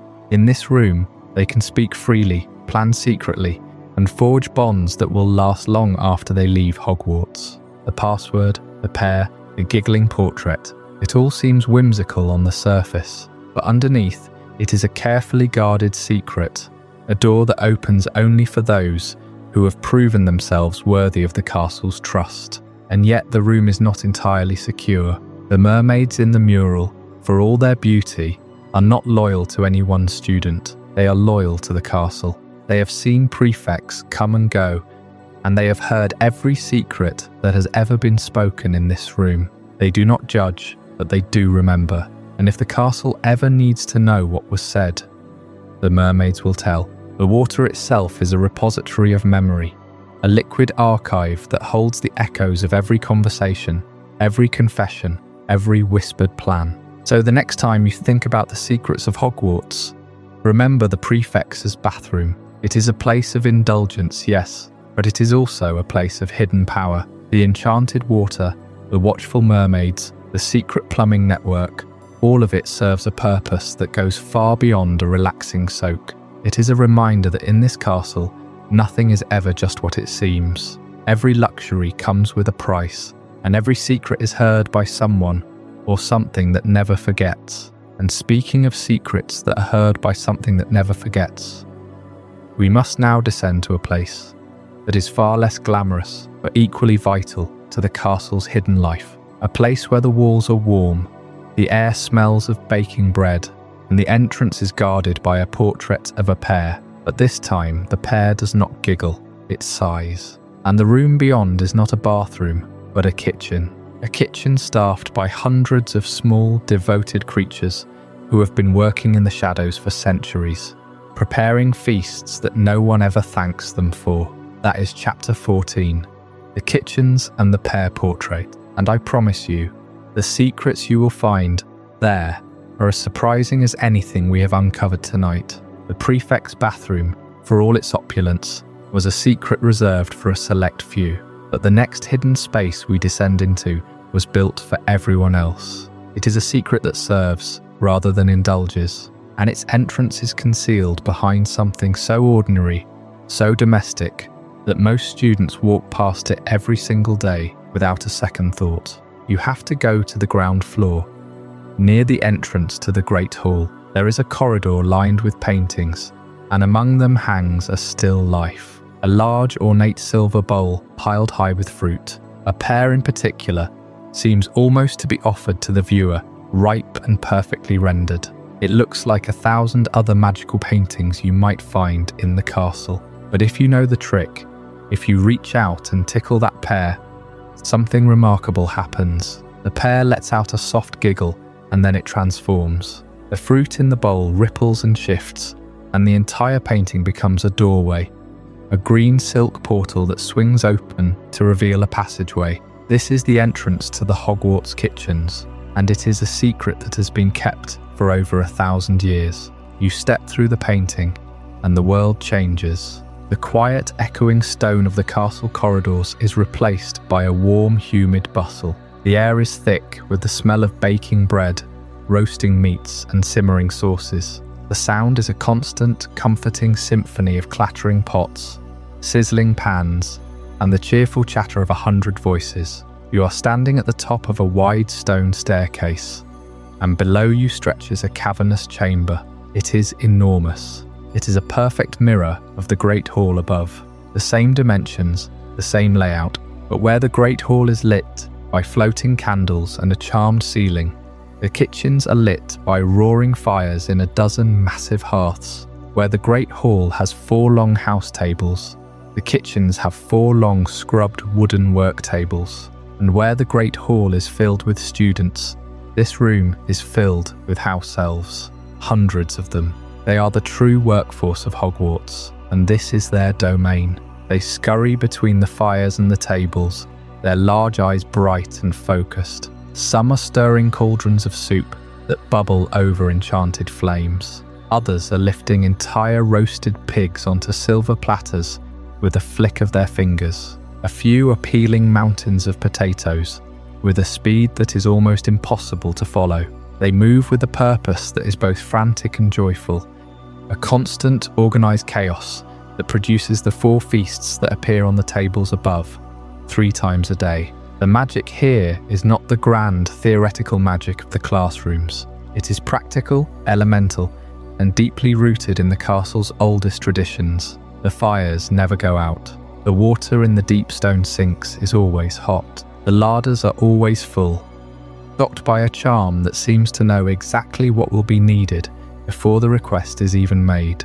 The house elves do not use wands. Their magic is older, more instinctive. It is the magic of the hearth, of service, of a home that has been cared for by the same hands for centuries. And this entire operation, this massive underground engine that powers the daily life of the school, was the vision of one founder, Helga Hufflepuff. She was the one who understood that a castle is not just towers and battlements. It is a home, and a home needs to be fed. All the other founders focused on the great halls, the libraries, the dungeons.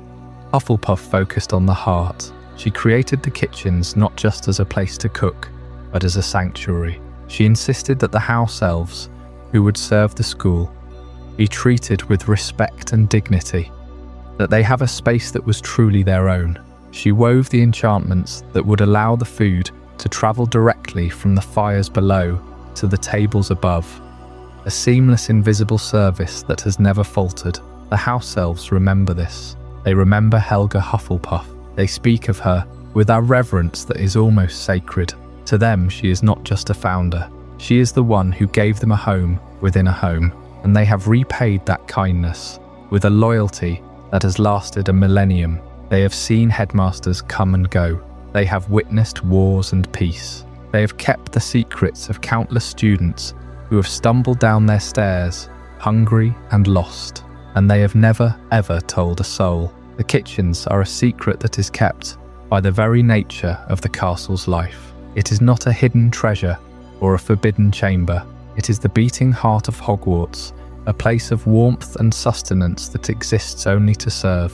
And to find it, all you have to do is tickle a pear. But the secrets of Hogwarts are not all found in the depths. Some are hidden in plain sight, in the most public of spaces. And the next one we will uncover is a room that holds the soul of a house, a place where a fire always burns and a portrait of a woman watches over the bravest hearts in the castle. We left off in the kitchens, where the castle's great heart beats in ovens and steam, and where the house elves move like whispers beneath the stone.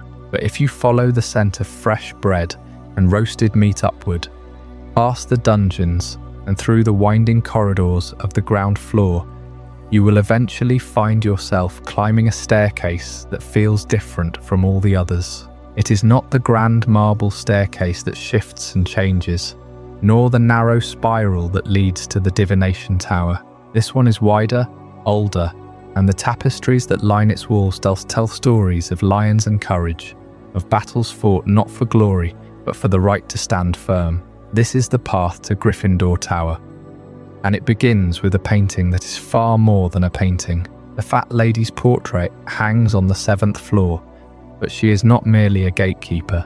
She is a sentient being with her own history, her own grudges, and her own secrets that stretch back centuries. She has watched generations of Gryffindors come and go, and she remembers them all. She knows the names of students who graduated long before the current headmaster was born, and she has seen the tower's interior change as the castle itself has grown and shifted. But her role is not passive. She is a guardian with a temper, and she has been known to refuse entry to anyone who cannot provide the correct password, even if they are a professor or a prefect. She has her own loyalties, and they are not always aligned with the school's authority. There is a story that circulates among the older portraits in the castle, a tale of how the fat lady once abandoned her post for an entire evening to attend a portrait party in the West Wing. She left the entrance to Gryffindor Tower unguarded, and for hours, any student who knew the password could come and go as they pleased. When she returned, she found a group of first years huddled on the landing, waiting for someone to let them in. She did not apologize. She simply told them that a lady's social calendar is not to be trifled with, and that if they wanted a reliable guardian, they should have chosen a portrait with fewer invitations. This is the kind of being who holds the key to the common room, and she wields that power with a sense of drama that would make a stage actress envious. But the portrait itself is only the beginning. Once the fat lady swings open, you step into a circular tower that is both a sanctuary and a labyrinth. The common room is filled with squashy armchairs and worn sofas, all in shades of crimson and gold, and a fire crackles in the great hearth, casting shadows that dance across the stone walls. But if you look closely, you will notice that the room is not as open as it first appears. There are nooks tucked into the curved walls, alcoves that are hidden behind tapestries and bookshelves, spaces designed for privacy and study. These are not accidents of architecture. They were built into the tower from the very beginning, intended to give students a place to retreat when the noise of the common room becomes too much, or when they need to read a letter in peace, or when they simply want to watch the snow fall through the windows without being seen. One such nook is hidden behind a tapestry of a lion in mid-roar. If you push aside the heavy fabric, you will find a small alcove with a single cushioned bench and a window that looks out over the Quidditch pitch. The glass is enchanted to magnify the view, so that you can see the players as clearly as if you were standing on the grass below. Another nook is tucked behind a bookshelf that is slightly ajar, and inside there is a desk with a quill and ink that never run dry, as if the tower itself expects you to write letters home or to scribble down a poem in the middle of the night. These hidden spaces are known only to the students who take the time to explore, and they are passed down from year to year like whispered secrets. But the most famous secret of Gryffindor Tower is not a nook or a hidden bench. It is the staircase that leads to the girls' dormitories. This staircase is enchanted with an ancient charm that prevents boys from ascending. The moment a male student sets foot on the first step, the stone beneath him transforms into a smooth, slippery slide, and he is deposited back at the bottom with a thud and a curse. This enchantment is not a modern addition.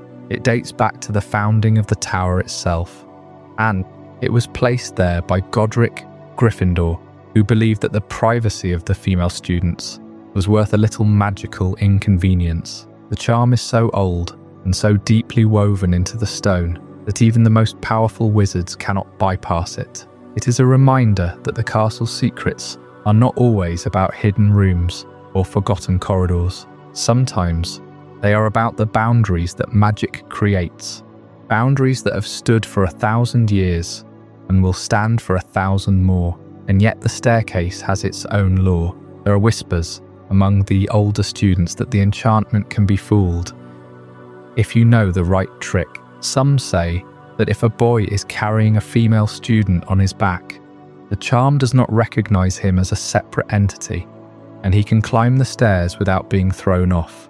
Others claim that the enchantment only works if the boy intends to enter the dormitories, and that if he is simply passing through on his way to somewhere else, the stairs will let him pass. These are theories, of course, and they have never been proven, because the girls of Gryffindor are not in the habit of allowing boys to test them. But the fact that these stories persist tells you something about the castle's relationship with its inhabitants.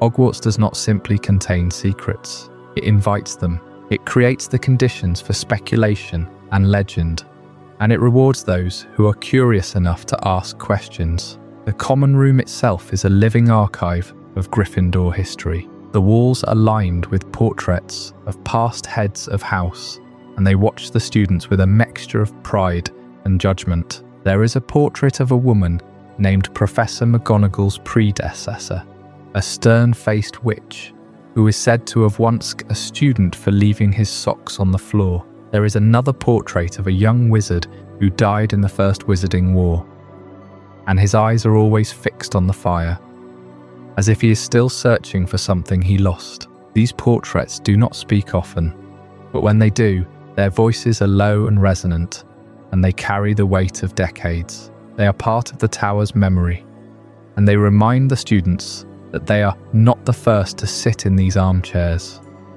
and they will not be the last. And then there is the fire. The hearth in Gryffindor Tower is not an ordinary fire. It burns with a flame that is tinged with gold, and it never goes out, even in the middle of summer.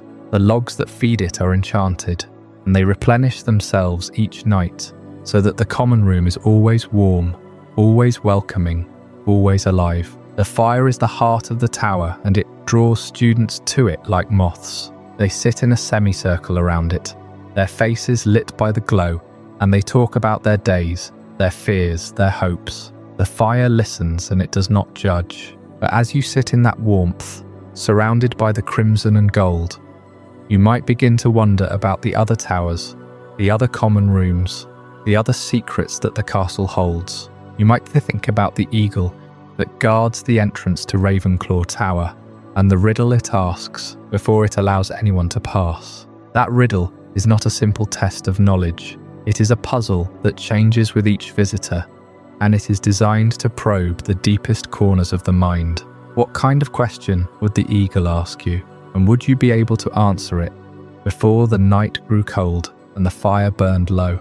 These are the thoughts that linger as you drift towards sleep, and they are the threads that will pull you into the next chapter of this castle's endless story. The fat lady's portrait swings shut, and the Gryffindor common room fades into memory. Its warmth and crackling fire are comfort left behind. But Hogwarts is a castle of contrasts, and not every entrance is guarded by a password or a grumpy guardian in a pink dress. Some doors demand something far more elusive than a simple word. They demand a test of the mind itself. High in the West Tower, where the air grows thin, and the windows look out onto nothing but sky and the distant peaks of mountains, there is no handle, there is no keyhole, there is only a gleaming bronze eagle, its wings half spread, its beak slightly open, as if it is about to speak, and it will speak, but only when you approach. This is the entrance to the Ravenclaw common room, and it is perhaps the most intellectually demanding threshold in all of Hogwarts. The eagle does not ask for a password. It poses a riddle. Not the same riddle every time, but a new one, drawn from some ancient repository of puzzles and paradoxes that seems to have no end. A student might be asked what comes once in a minute, twice in a moment, but never in 1,000 years. Or they might be asked to name the thing that can run but never walks, has a mouth but never talks, has a head but never weeps, and has a bed but never sleeps. The answer is a river, of course. But try thinking clearly when you are exhausted after a day of potions and your brain is fogged with the fumes of amortentia. The eagle waits, patient and unblinking, and it will not open the door until the correct answer is spoken aloud. This is the intellectual barrier to entry, and it is a deliberate choice by Rowena Ravenclaw herself. She believed that wit and wisdom were the highest virtues, and that a common room should not be a place of easy access for the lazy or the dull. The door has no handle or keyhole, because no physical key could ever be worthy of the mind she wanted to gather within. The only key is a sharp mind, and it must be used every single time. There is no permanent password to memorize, no secret phrase passed down through generations. You must earn your entry each night anew. with your own intelligence. And when the eagle finally nods its bronze head and the door swings open, the reward is breathtaking. The Ravenclaw Common Room is a vast circular chamber, airy and blue draped, with a domed ceiling painted to resemble the night sky. But it is not a static painting.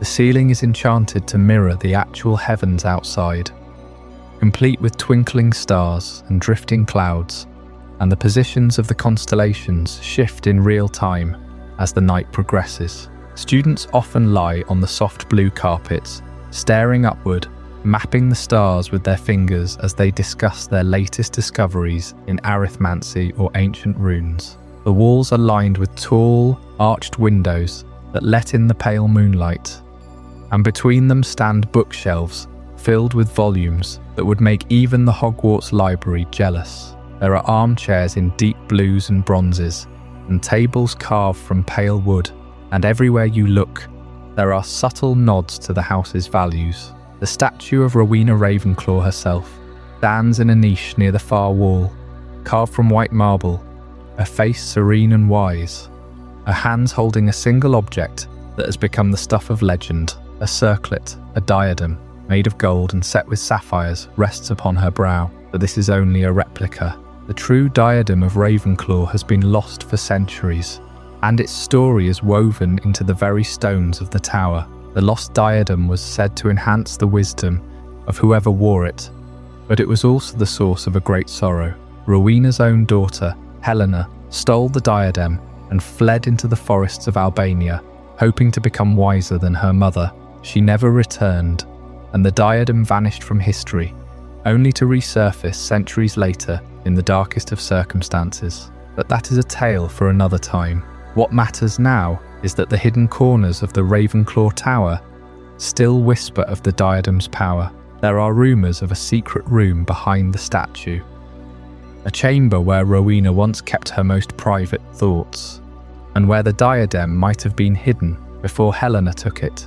Students have searched for generations, tapping the marble, whispering incantations, but the secret remains. The tower keeps its mysteries close, and yet, even without the diadem, the Ravenclaw Common Room is a sanctuary of thought. The blue-draped alcoves offer privacy for quiet study, and the windowsills are wide enough to sit on, looking out over the black lake and the forbidden forest. The air is always cool and fresh, as if the tower itself breathes in the mountain winds. It is a place where the mind can wander freely, unburdened by the chaos of the lower floors. But as the eagle's riddle fades into the night, and the stars wheel overhead, there is another common room waiting below, a place of warmth and earth, of hidden passages and quiet loyalty, where the entrance is not a riddle but a simple, humble task. The Hufflepuff Basement holds its own secrets, and they are just as old, just as deep,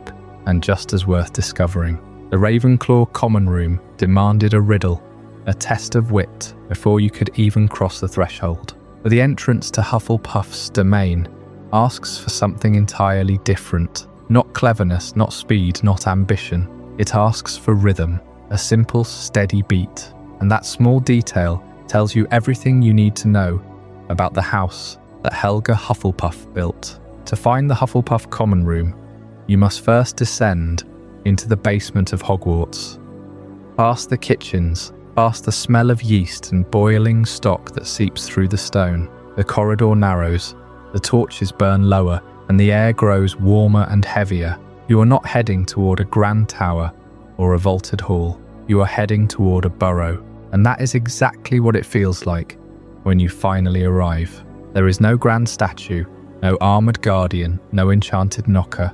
Instead, you face a stack of barrels, piled in a seemingly random heap against the stone wall. It looks like a storage area, a forgotten corner where the kitchen staff once left empty casks. But if you know the secret, you know that the second barrel from the bottom, in the middle of the second row, is not what it seems. You must tap it, not with a wand, not with a spell, but with your own hand.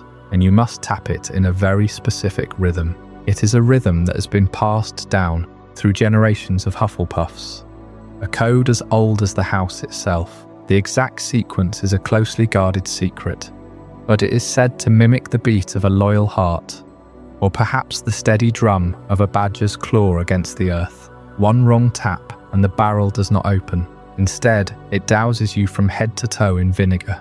Not a curse, not a hex, just a sharp, stinging reminder that you do not belong. It is a gentle punishment, really, compared to the screaming books of the library or the trick steps of the moving staircases. It is a Hufflepuff punishment, embarrassing but not harmful, a way to say try again, but with more patience. Once you have the rhythm right, the barrel lid swings open, revealing a low, sloping tunnel. You have to crouch to enter, and the passage winds through the castle's foundations like a rabbit warren. The walls are packed earth and rough stone, and the ceiling is so low that even a short person must stoop. This is not a grand entrance. It is a humble one, and that is the point. The tunnel opens into a room that feels more like a cozy cellar than a castle chamber. The ceiling is low, the windows are round and set high in the wall, and the floor is slightly uneven, as if the ground itself has settled over the centuries. The furniture is soft and worn, with overstuffed armchairs and sofas covered in faded floral prints and mismatched cushions. There is a fire crackling in a hearth that seems too large for the room, casting a warm amber glow across everything. Copper pots hang from the ceiling, and the shelves are filled with plants, books, and odd little trinkets that students have left behind over the years. It smells of earth and wood smoke and something sweet, perhaps honey or baked bread, drifting down from the kitchens above. This is the heart of Hufflepuff House, and it is designed for comfort, not for show. There are no soaring windows, no marble floors, no grand chandeliers. Instead, there are nooks and crannies, little alcoves tucked behind curtains, and low tables perfect for spreading out a stack of parchment. The windows, set at ground level, look out onto the roots of the castle and the damp earth beyond. On sunny days, you can see the feet of students walking across the lawn above, a strange and grounding perspective. But the most remarkable secret of the Hufflepuff basement is not the cozy furniture or the warm fire. It is what lies beyond the common room, hidden behind a simple wooden door that most visitors would never notice. This door leads to a series of small indoor gardens, carefully tended by the house elves and by Hufflepuff students who have a gift for herbology. These are not the vast, sunlit greenhouses of Professor Sprout's domain.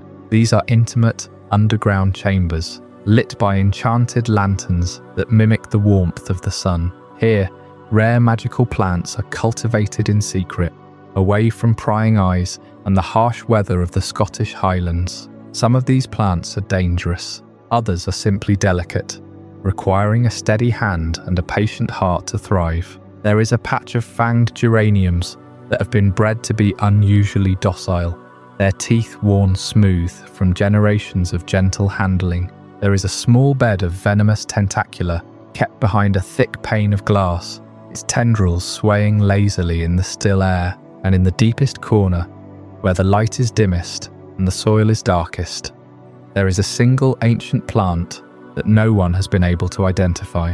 It has been there since the castle was founded, or so the story goes. It does not bloom. It does not wither. It simply exists, a silent witness to 1,000 years of Hufflepuff history. The students who tend these gardens do so in quiet reverence. They water the plants, prune the leaves, and speak to them in low voices. It is a tradition that has been passed down through the house, a way of connecting with the earth and with the legacy of Helga Hufflepuff, who valued hard work and loyalty above all else. There is no glory in this work, no points are awarded, no one boasts about it. It is simply done because it needs to be done, and that is the essence of the Hufflepuff basement. It is a place of hidden kindness, of quiet dedication, of secrets that are not meant to impress but to protect. The vinegar trap is not a test of intelligence, it is a test of patience. The rhythmic tapping is not a riddle, it is a shared memory. The indoor gardens are not a display of power, they are a labour of love. As you leave the warmth of the burrow and climb back up through the winding tunnel, you carry with you the scent of earth and the echo of a steady, beating rhythm. and you know that somewhere below, in the damp foundations of the castle, there is a room that asks nothing of you but to be steady, to be patient, and to tap in time. It is a stark contrast to what lies ahead, in the depths of the dungeons, where the air grows cold and the shadows lengthen, and where a very different kind of entrance awaits, one that glimmers with green light and the promise of secrets hidden beneath the dark water. The Hufflepuff common room, with its earthy warmth and its burrow-like comfort, feels like a place of deep-rooted security. It is a basement, yes, but a cosy one, a haven carved into the very foundations of the castle. But for the students of Slytherin, the basement is not a place of warmth. It is a place of shadow, of cool stone, and of a light that is not quite natural. For them, the dungeons offer a different kind of sanctuary, one that looks not inward to the earth, but outward to the deep. The Slytherin common room is a long, low subterranean chamber that stretches beneath the Black Lake. Its walls are rough-hewn from the living rock of the cliff, polished smooth by centuries of magic and moisture. The ceiling is high, but it feels low because of the immense weight of water pressing down from above. The most striking feature, the one that defines the entire experience of the room, is the series of tall, arched windows that line one entire wall. These are not windows that look out onto a sunlit courtyard or a snowy mountain peak. They look directly into the depths of the Black Lake. This is the unique experience of looking out into the depths of the Black Lake. It is a view that is both breathtaking and deeply unnerving. The water is not clear.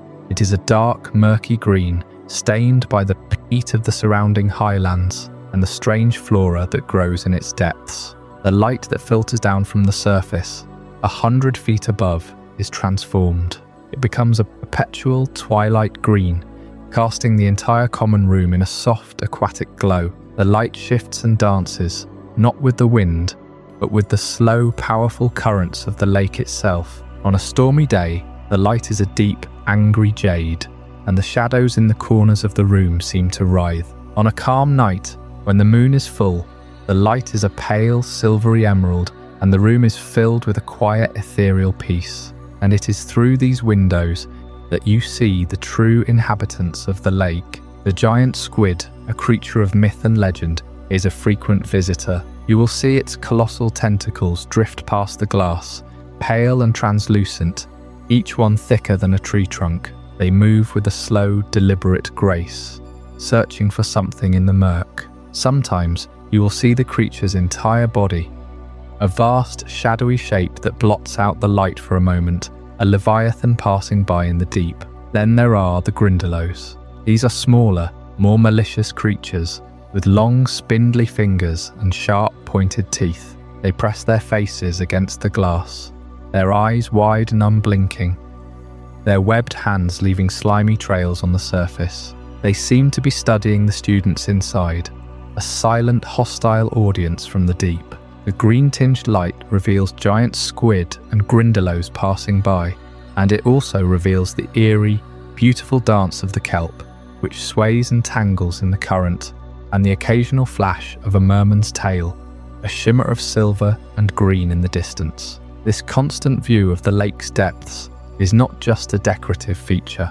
It is a reminder of Slytherin's core philosophy, that power lies in the deep, in the hidden, in the things that lurk beneath the surface. The common room is a fortress, not just against the castle's other inhabitants, but against the very elements. And for those who know the castle's secrets, it is also a gateway. There are secret passages that lead directly from the dungeons to the lake's edge.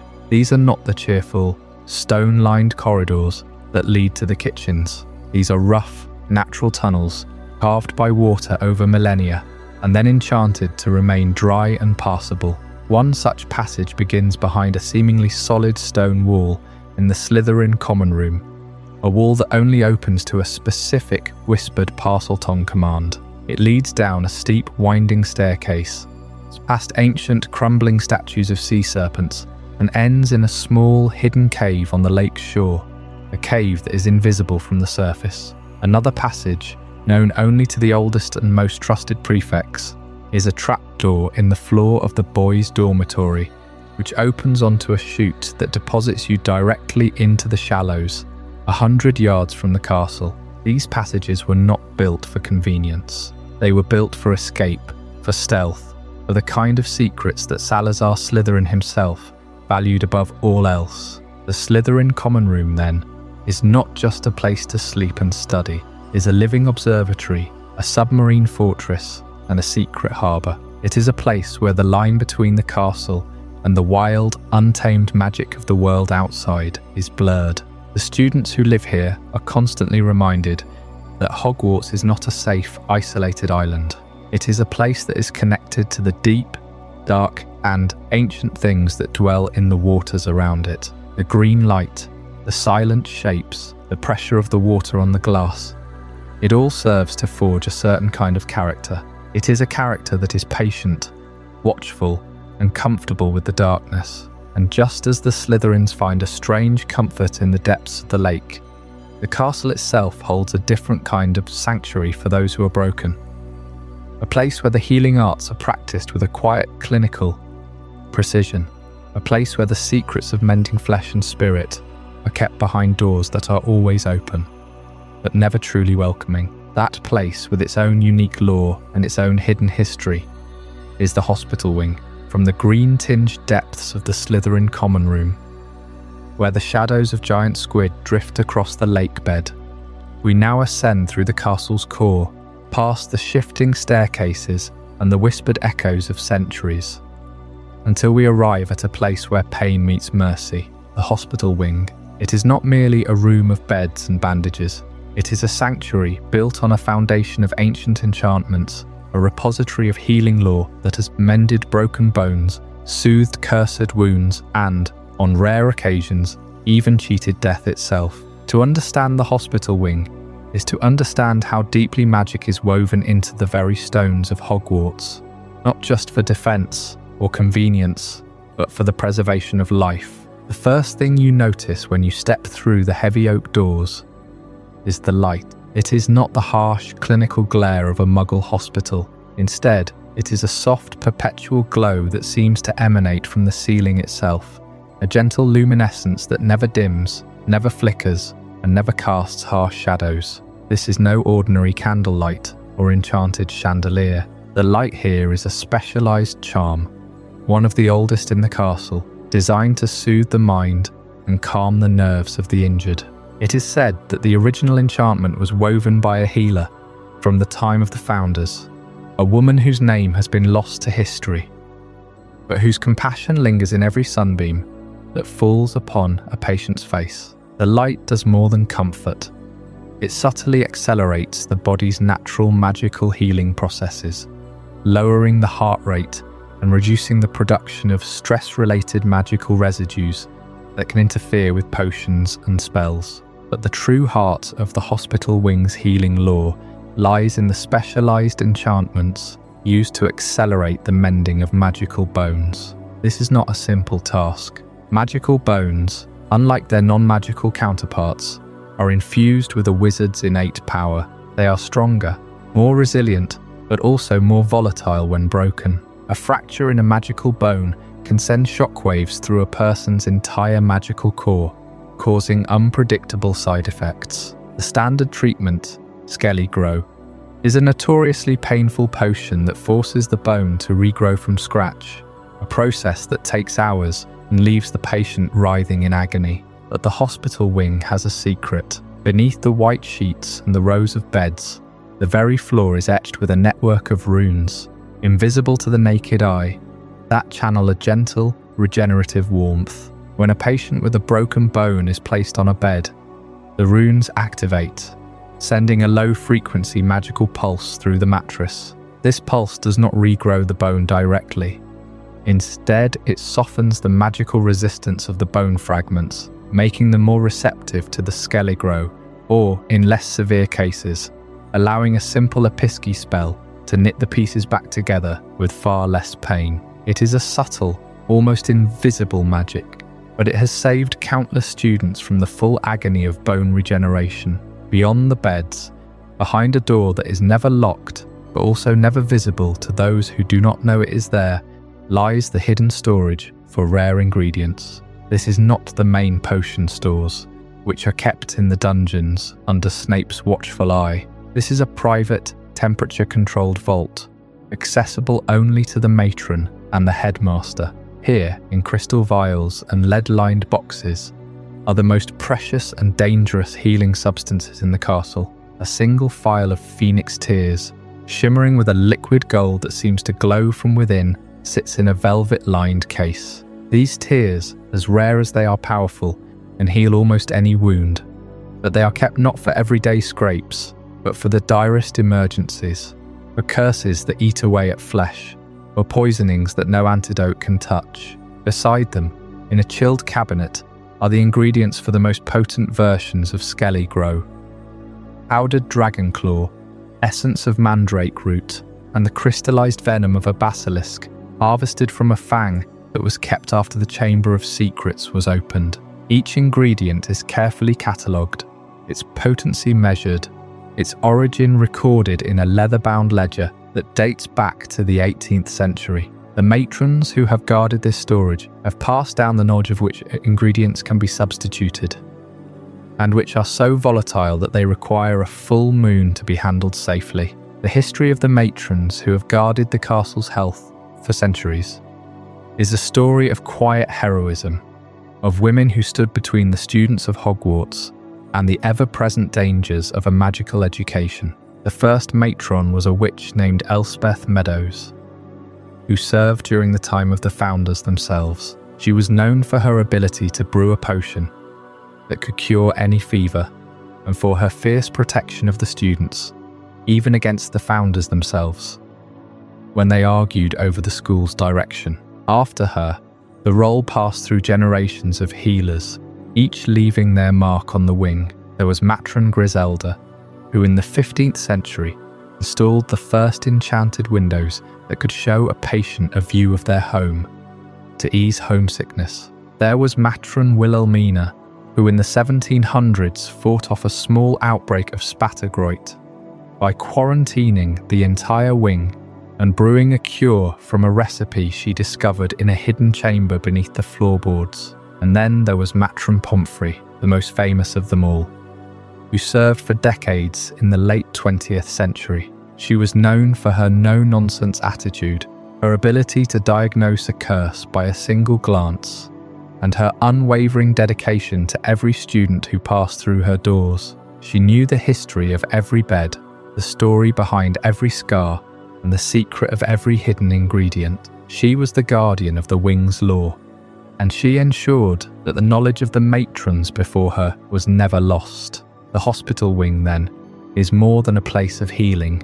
It is a living archive of magical medicine, a testament to the centuries of care that have been poured into its walls, the light that soothes, the runes that mend, the hidden stores that hold the rarest cures.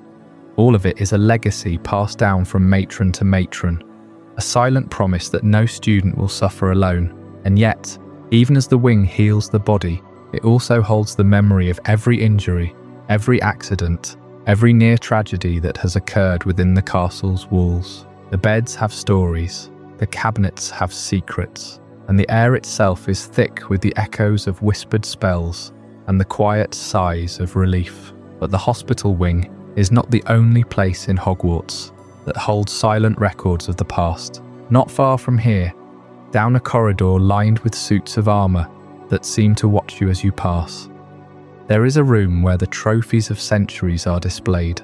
Each cup, each shield, each engraved plaque tells a story of triumph, of loss, of a moment frozen in time. And if you listen closely, you might hear the whispers of the ghosts who linger there, waiting to share the tales that the silver and gold cannot speak. That is where our journey will take us next, into the trophy room's silent records, where the history of Hogwarts is written not in ink, but in the gleam of polished metal and the memory of glory. I hope you're as amazed by this as I am. If you want to stay updated on more content like this, make sure to subscribe and join our community of curious minds. Trust me, what's coming next will challenge everything you thought you knew.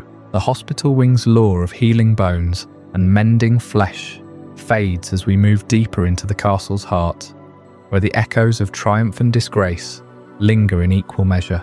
The trophy room is not merely a gallery of polished silver and gilded cups.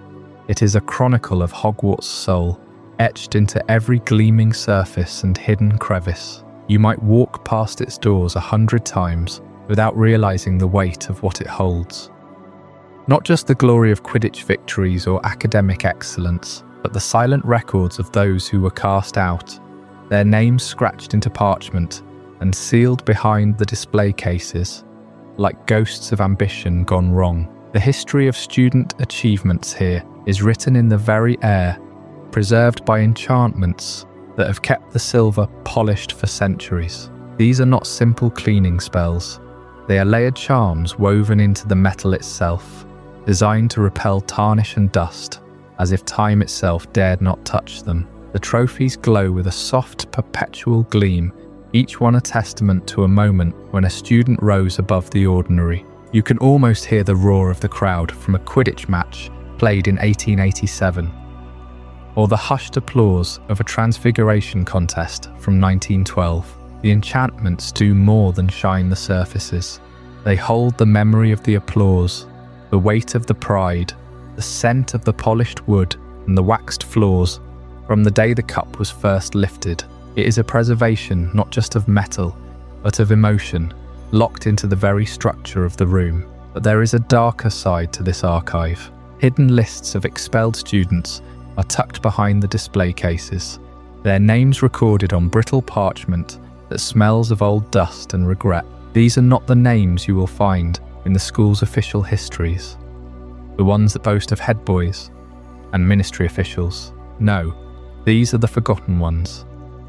The students who broke the rules so thoroughly that the castle itself seemed to turn against them. You can picture a young witch or wizard standing before the headmaster's desk, their wand confiscated, their trunk packed, their names scratched into a list that would never see the light of day. The parchment is yellowed now, the ink faded to a sepia that blends with the wood.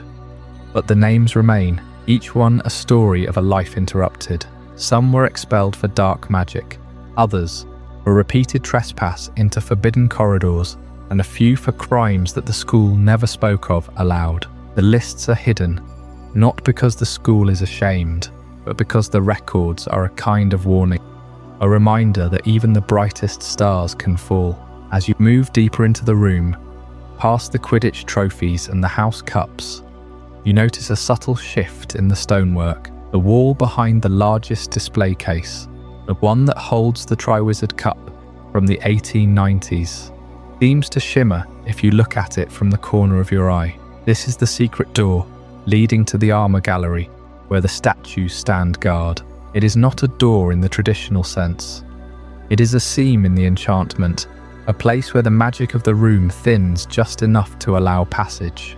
You have to know the trick to open it, a specific pressure on a certain stone, or a whispered word that only the caretakers of the castle have passed down through generations. Once it yields, the door swings inward on silent hinges, revealing a narrow passage that smells of cold iron and old stone. The armor gallery beyond is a place of stillness. Suits of armor line the walls, their visors lowered, their gauntlets resting on the hilts of swords that have not been drawn in centuries. But these are not mere decorations, they are enchanted guardians, placed here to protect the secrets of the trophy room. If you listen closely, you can hear the faint whisper of metal shifting, as if the statues are aware of your presence. They stand guard over the most sensitive records, the ones that detail not just expulsions, but the reasons behind them, the testimony of ghosts, the confessions extracted under Veritaserum.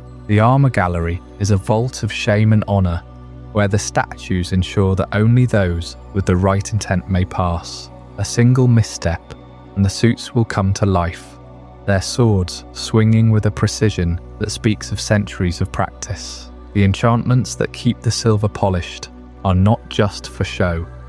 They are part of a larger web of magic that binds the trophy room to the castle's memory. Each trophy is linked to the student who earned it, their essence tied to the metal through a charm that records their achievements and their failures. If you touch a cup from the 1870s, you might feel a flicker of the student's joy, or their exhaustion, or their fear. Silver holds the echo of their heartbeat, the sweat on their palms, the weight of the crowd's expectation. It is a living archive, one that responds to the presence of those who pass through. The polished surfaces are not just clean, they are alive with the past, reflecting not just your face, but the faces of everyone who ever stood before them. And yet, the hidden lists of expelled students are the true heart of the room. They are kept in a locked drawer behind the largest display case, accessible only by a key that hangs around the neck of the caretaker's ghost. The drawer is lined with velvet that has faded to a deep burgundy, and the parchment within is brittle, crumbling at the edges. The names are written in a careful hand, each one accompanied by a date and a brief note. Expelled for summoning a boggart in the Great Hall, or expelled for brewing a potion that caused the stairs to reverse direction. Some are tragic, some are almost comical, but all of them are permanent. Once a name is written on that list, it is as if the student never existed within the castle's memory. Their portraits are removed from the common rooms, their names are struck from the records, and their ghosts are forbidden from haunting the halls. The trophy room holds the final word on their fate, a silent judgment that cannot be appealed. The secret door to the armor gallery is a passage that few have walked. It leads not just to the statues, but to a deeper chamber where the oldest records are kept. The ones from the founding of the school, when the four founders themselves decided who was worthy to learn their magic. The statues in the gallery are not just guardians. They are witnesses, their empty visors turned toward the door as if they are waiting for someone to arrive. They have stood there for centuries, their armor polished by the same enchantments that keep the trophies gleaming, their swords sharpened by spells that never dull. They are the final line of defense for the secrets of Hogwarts, the silent sentinels who ensure that the silent records remain silent. As you stand in the trophy room, surrounded by the gleam of silver and the weight of history, you cannot help but feel the presence of all those who came before. The enchantments hum in the air, a low vibration that you feel in your bones. The polished surfaces reflect the torchlight, casting dancing shadows on the walls. And somewhere behind the display cases, the lists of the expelled, waiting. Their names a reminder that, even in a castle of magic, there are consequences. The room holds the balance of triumph and failure, of glory and disgrace, all preserved in the cold, silent metal of the trophies. And now, as the torchlight flickers and the shadows lengthen, you feel a pull toward the heights of the castle, where the cold air carries the sound of wings and the rustle of parchment. The next chamber waits, its secrets etched into the stone of the highest tower, where the owls gather and the wind never stops. The Owlery's cold heights hold their own stories, their own silent records, and they are calling you upward. From the hushed silence of the trophy room, with its polished silver and forgotten lists of the expelled, we ascend.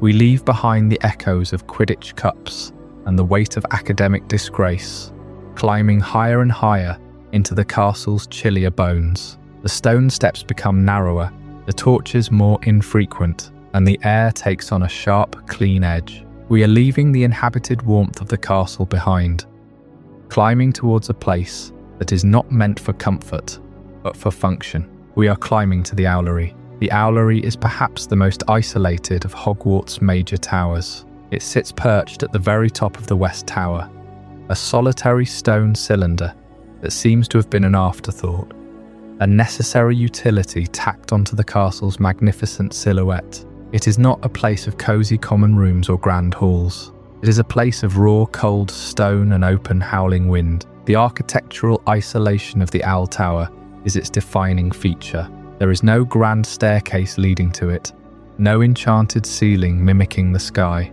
The only way up is a long, spiraling stone staircase that grows colder and more exposed with every step.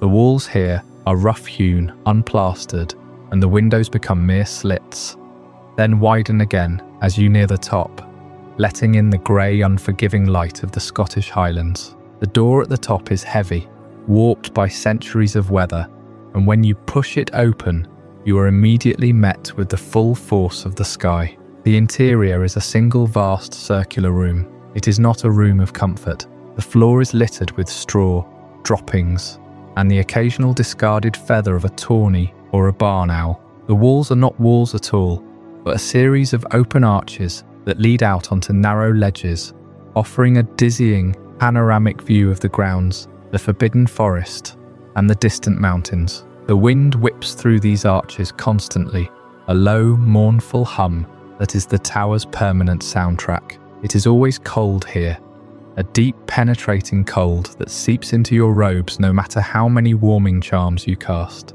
This is not the gentle chill of the dungeons or the drafty corridors of the 7th floor. This is the cold of altitude, the cold of exposed stone that has never known a fire. It is a stone-cold interior, a place built for utility, not for lingering. The owls, of course, do not mind. They are creatures of the night, of the wild, and they prefer this raw exposure to the stuffy, heated rooms below. They sit on their perches, hundreds of them, their large eyes blinking slowly, their heads swiveling to track your every move. They are not pets.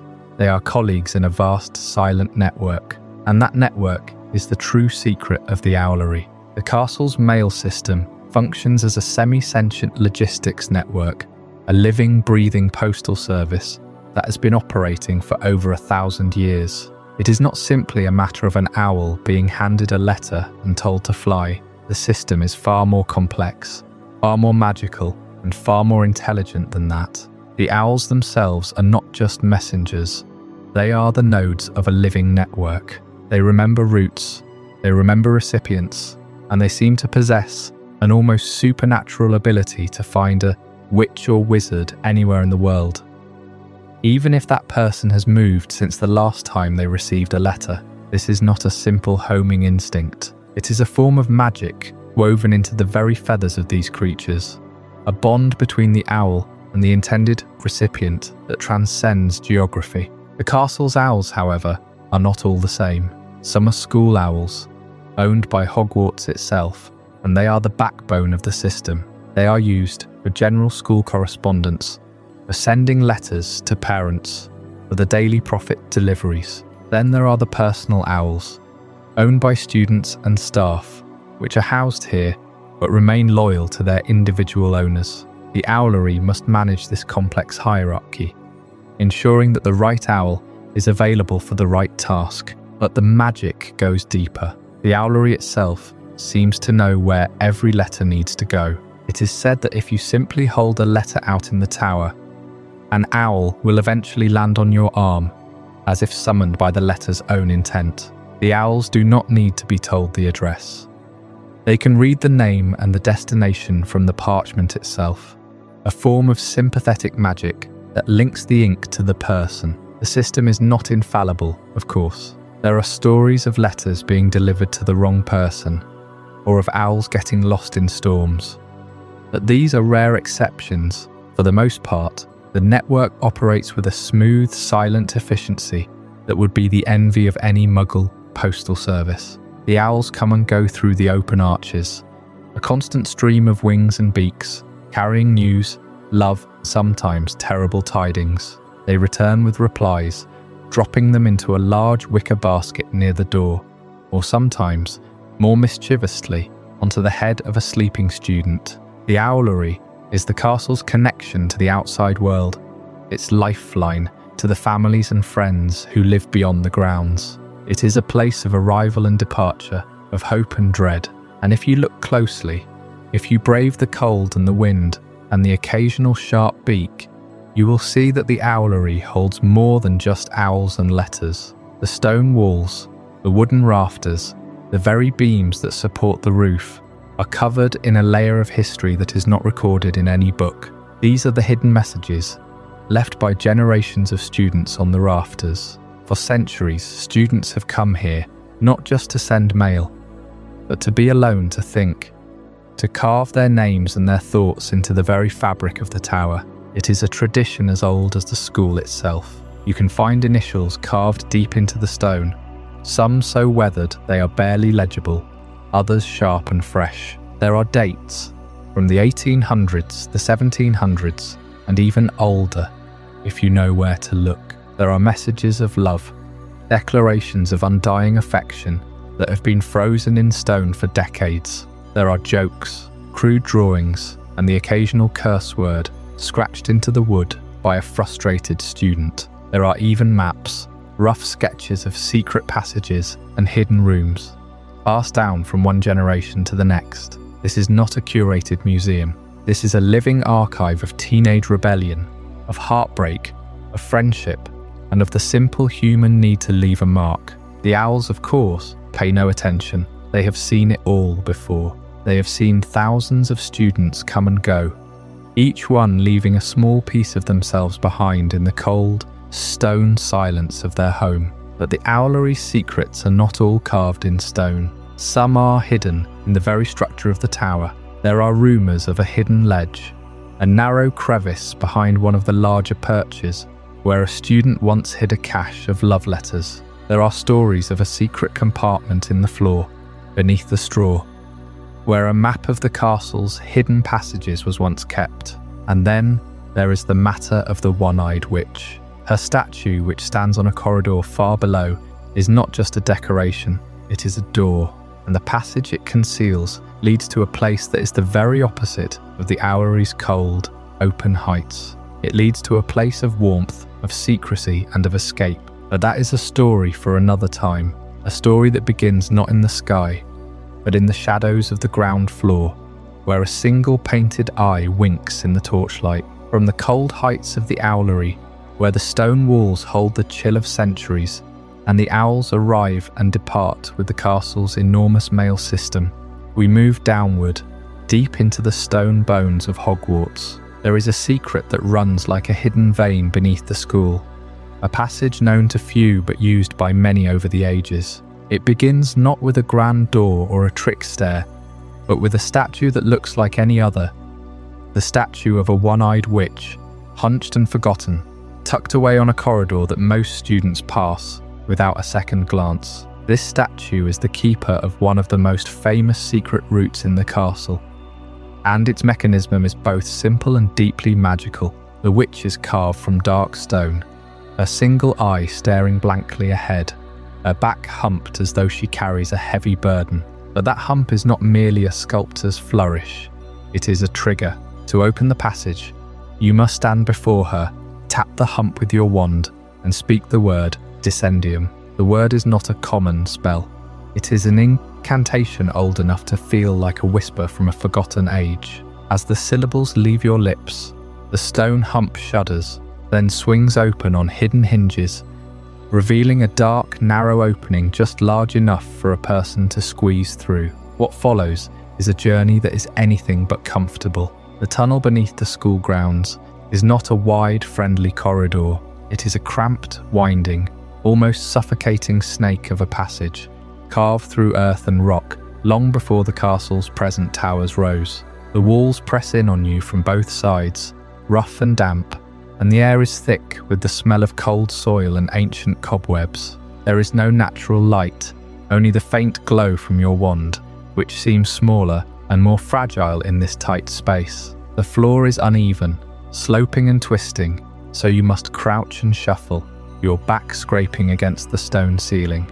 Every step echoes with a soft, muffled thud, and the silence is so complete that you can hear your own heartbeat. The physical toll of the crawl is something that is easy to overlook when you think of magical travel. This is no instantaneous portkey or shimmering flue powder. It is a long, slow and gritty passage. For a child, it might take 10 or 15 minutes of constant movement. For an adult, it is a cramped, claustrophobic ordeal that leaves your knees sore and your robes thick with dust. The tunnel is narrow enough that you cannot turn around easily. You must push forward, trusting that the darkness will eventually end. And it does end, after a quarter of a mile or more, emerging into the cellar of Honeyduke's sweet shop in the village of Hogsmeade.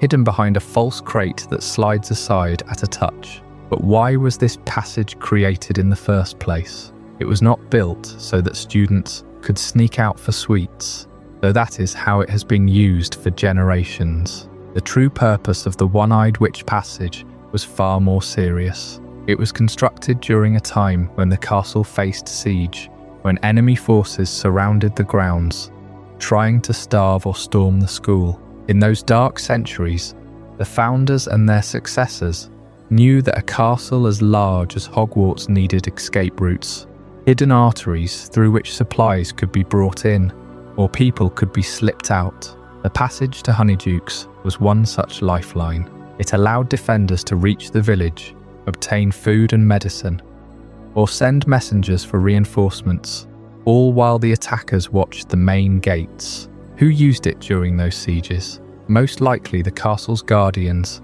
powerful witches and wizards who were tasked with protecting the students and the school's many treasures. Perhaps even the headmasters themselves, in the dead of night, slipping through the statue's hump to coordinate with allies in the village. Over time, as the wars ended and the memory of sieges faded, the passage became a secret known only to a select few. It was rediscovered by students, who turned a wartime escape route into a route for mischief. The most famous users in recent history were, of course, Harry Potter and his friends, who used it to sneak into Hogsmeade when they were forbidden to go, but the statue still stands, silent and vigilant, its single eye watching the corridor, and the tunnel still waits, dark and cramped, ready to carry whoever knows the word. It is a reminder that Hogwarts is not just a school, it is a fortress with many layers, many secrets, and many ways in and out. And yet not all secrets are hidden in stone or earth.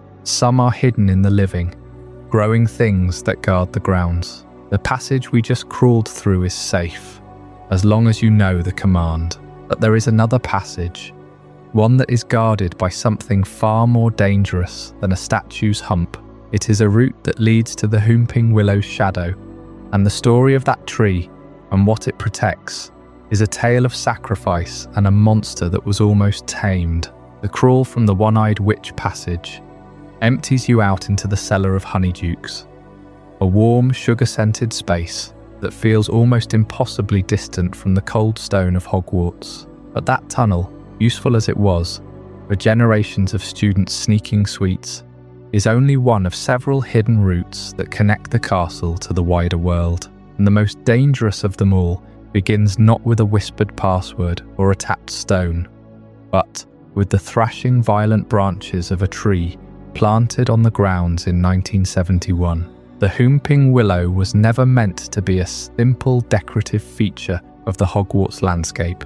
It was planted with a singular, brutal purpose: to guard a secret buried beneath its roots. The tree itself is a magical hybrid, bred for aggression. Its branches swing with a sentient fury, lashing out at anything that comes within reach, and its bark is tough enough to resist most simple spells. To approach it is to invite a concussion at best, or a shattered ribcage at worst. But the willow is not the secret, it is the lock. Beneath the earth, directly below the tree's most violent roots, a tunnel runs from the base of the trunk all the way to a dilapidated building on the outskirts of Hogsmeade Village, the Shrieking Shack. And the reason for this passage, and for the tree's ferocious guardianship, is one of the most carefully kept secrets in the castle's recent history. To understand the Whomping Willow's true purpose, you have to go back to the early 1970s, when a young boy named Remus Lupin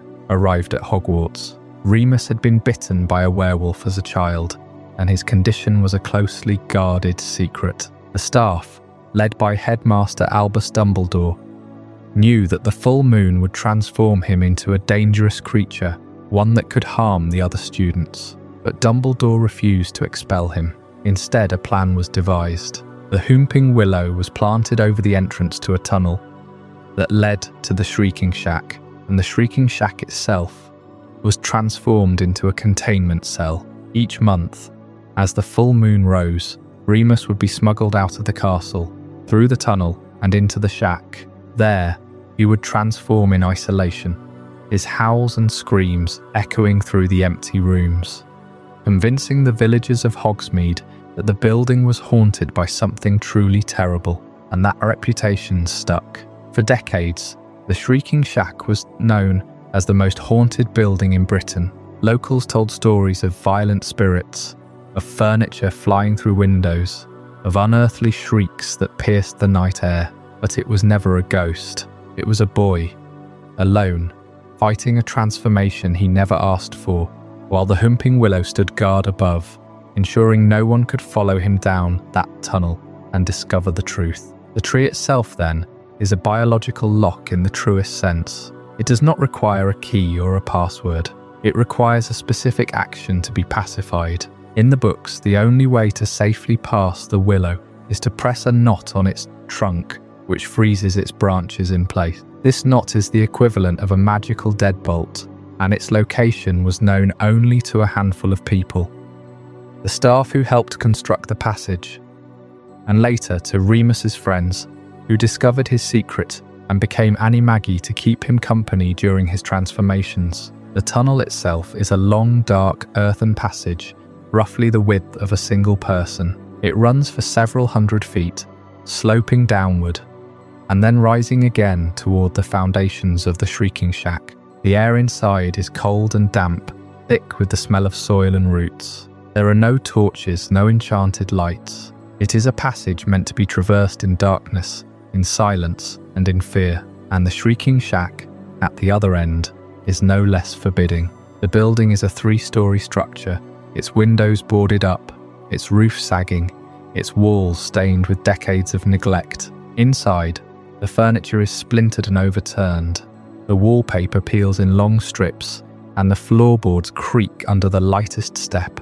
It is a place that feels abandoned by time itself, a place where the echoes of past howls seem to linger in the walls. But the true horror of the shack was not its atmosphere. It was the knowledge that, once a month, a boy was locked inside, alone, to endure a transformation that tore his body apart and rebuilt it into something monstrous. The howls that the villagers heard were not the sounds of a ghost. They were the sounds of a child in agony, a child who had been given a safe place to suffer, but who suffered nonetheless. The Whomping Willow, then, is a monument to that suffering and to the lengths the castle went to protect its own. It is a violent living guardian, a tree that beats back curiosity and keeps the tunnel sealed. But it is also a reminder that Hogwarts, for all its magic and wonder, is a place built on secrets, and that some of those secrets are born from tragedy. The tunnel beneath the willow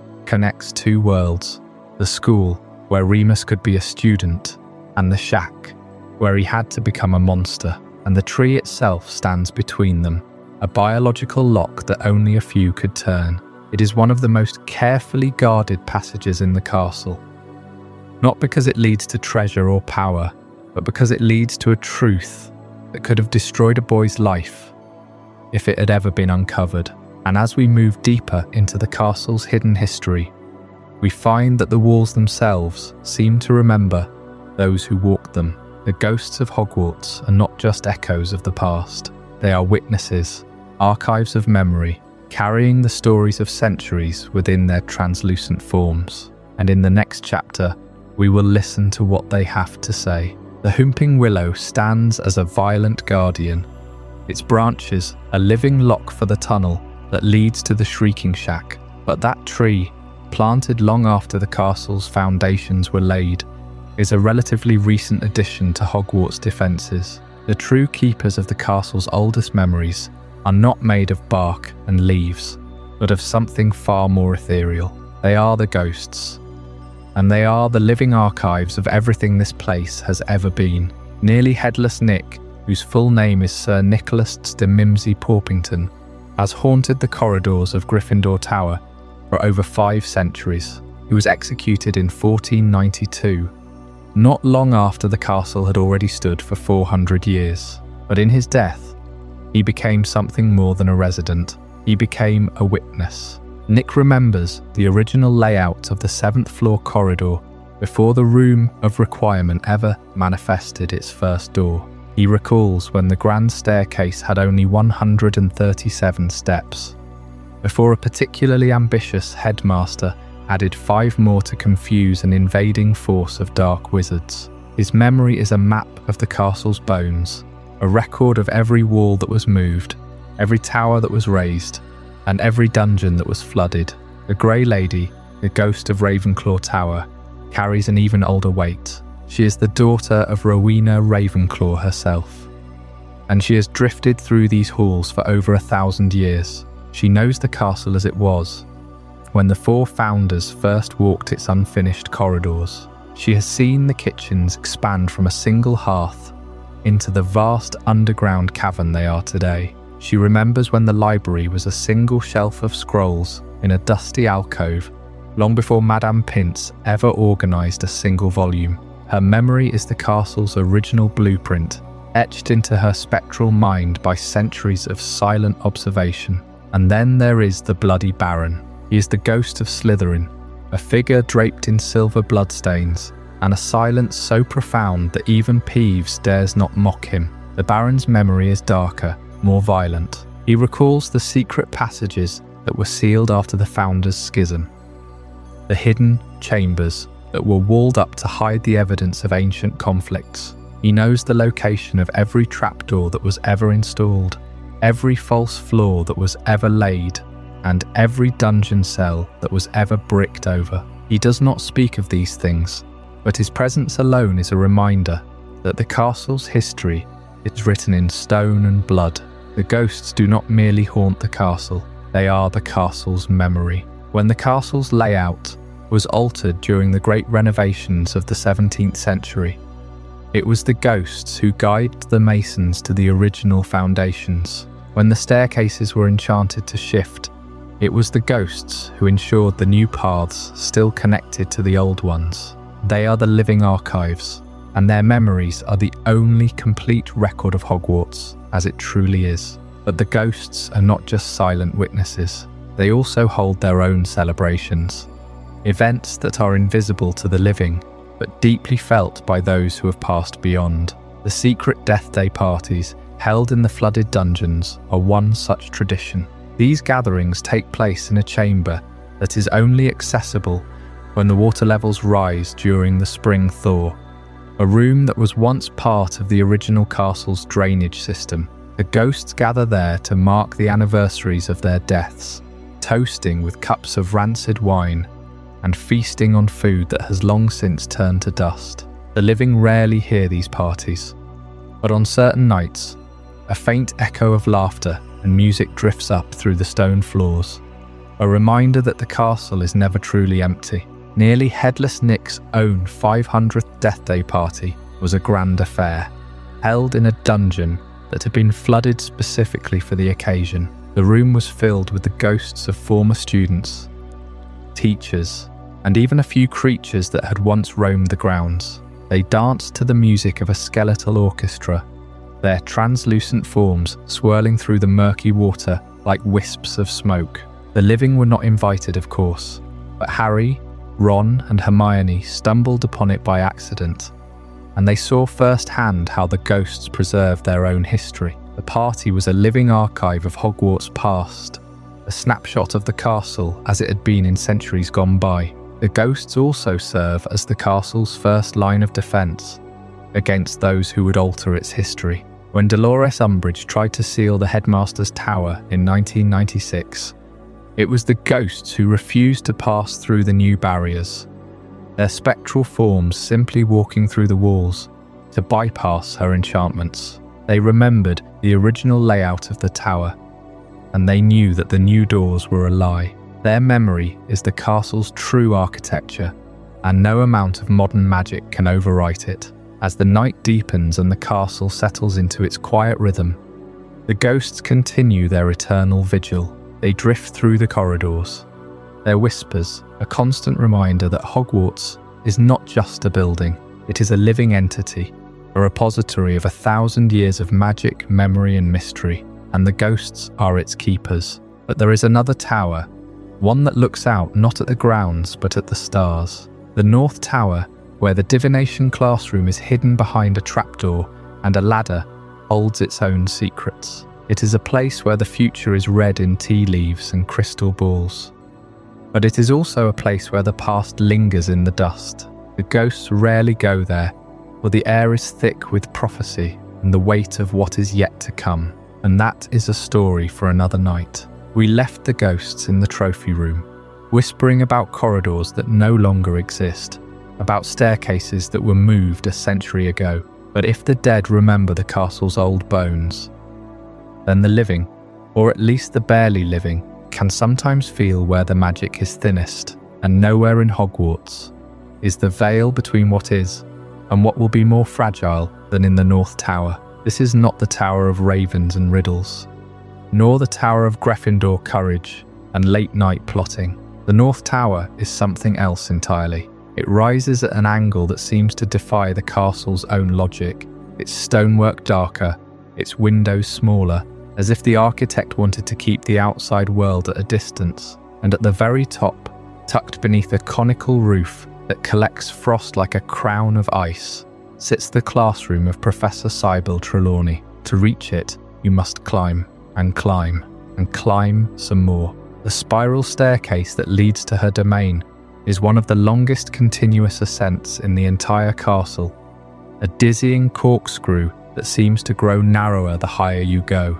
The walls press in, the air grows still, and the sounds of the castle below, the chatter of students, the clatter of armour, the distant hum of the Great Hall, fade into a muffled silence. By the time you reach the top, you feel as though you have left Hogwarts itself behind, as though you have climbed into a separate pocket of reality, and that is precisely the point. The classroom itself is a study in deliberate disorientation. It is round, like the inside of a lighthouse, and cluttered with things that seem to have no business being in a school. Dozens of teacups, each with a residue of old tea leaves, line the shelves. Crystal balls sit on embroidered doilies, catching the dim light from the fireplace. The chairs are mismatched, the tables draped in shawls that look like they were knitted by someone with very long fingernails and very little patience. The whole room smells of sherry, lavender, and something else,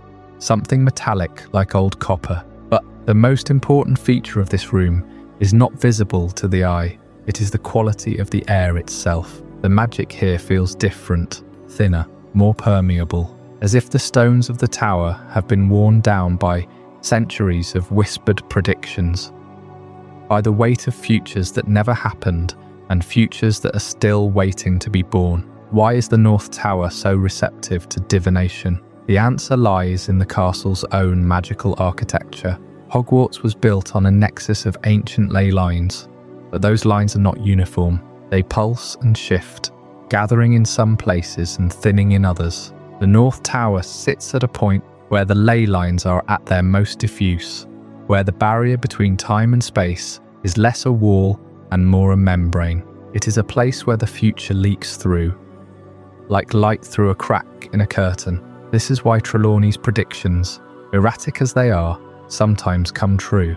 It is not her skill, though she would never admit that, but the tower itself. The room amplifies whatever psychic noise is in the air, turning vague impressions into visions, turning hunches into prophecies. It is a lens, not a source. And then there is the attic, hidden above the classroom, accessible only by a ladder that Trelawney keeps concealed behind a tapestry of a dancing bear, is a small, dusty space that few students ever see. This is where she stores the objects that are too potent or too dangerous to leave in plain sight. Old orreries that chart the movements of planets no longer in the sky. Crystal balls that have cracked from the pressure of visions they could not contain.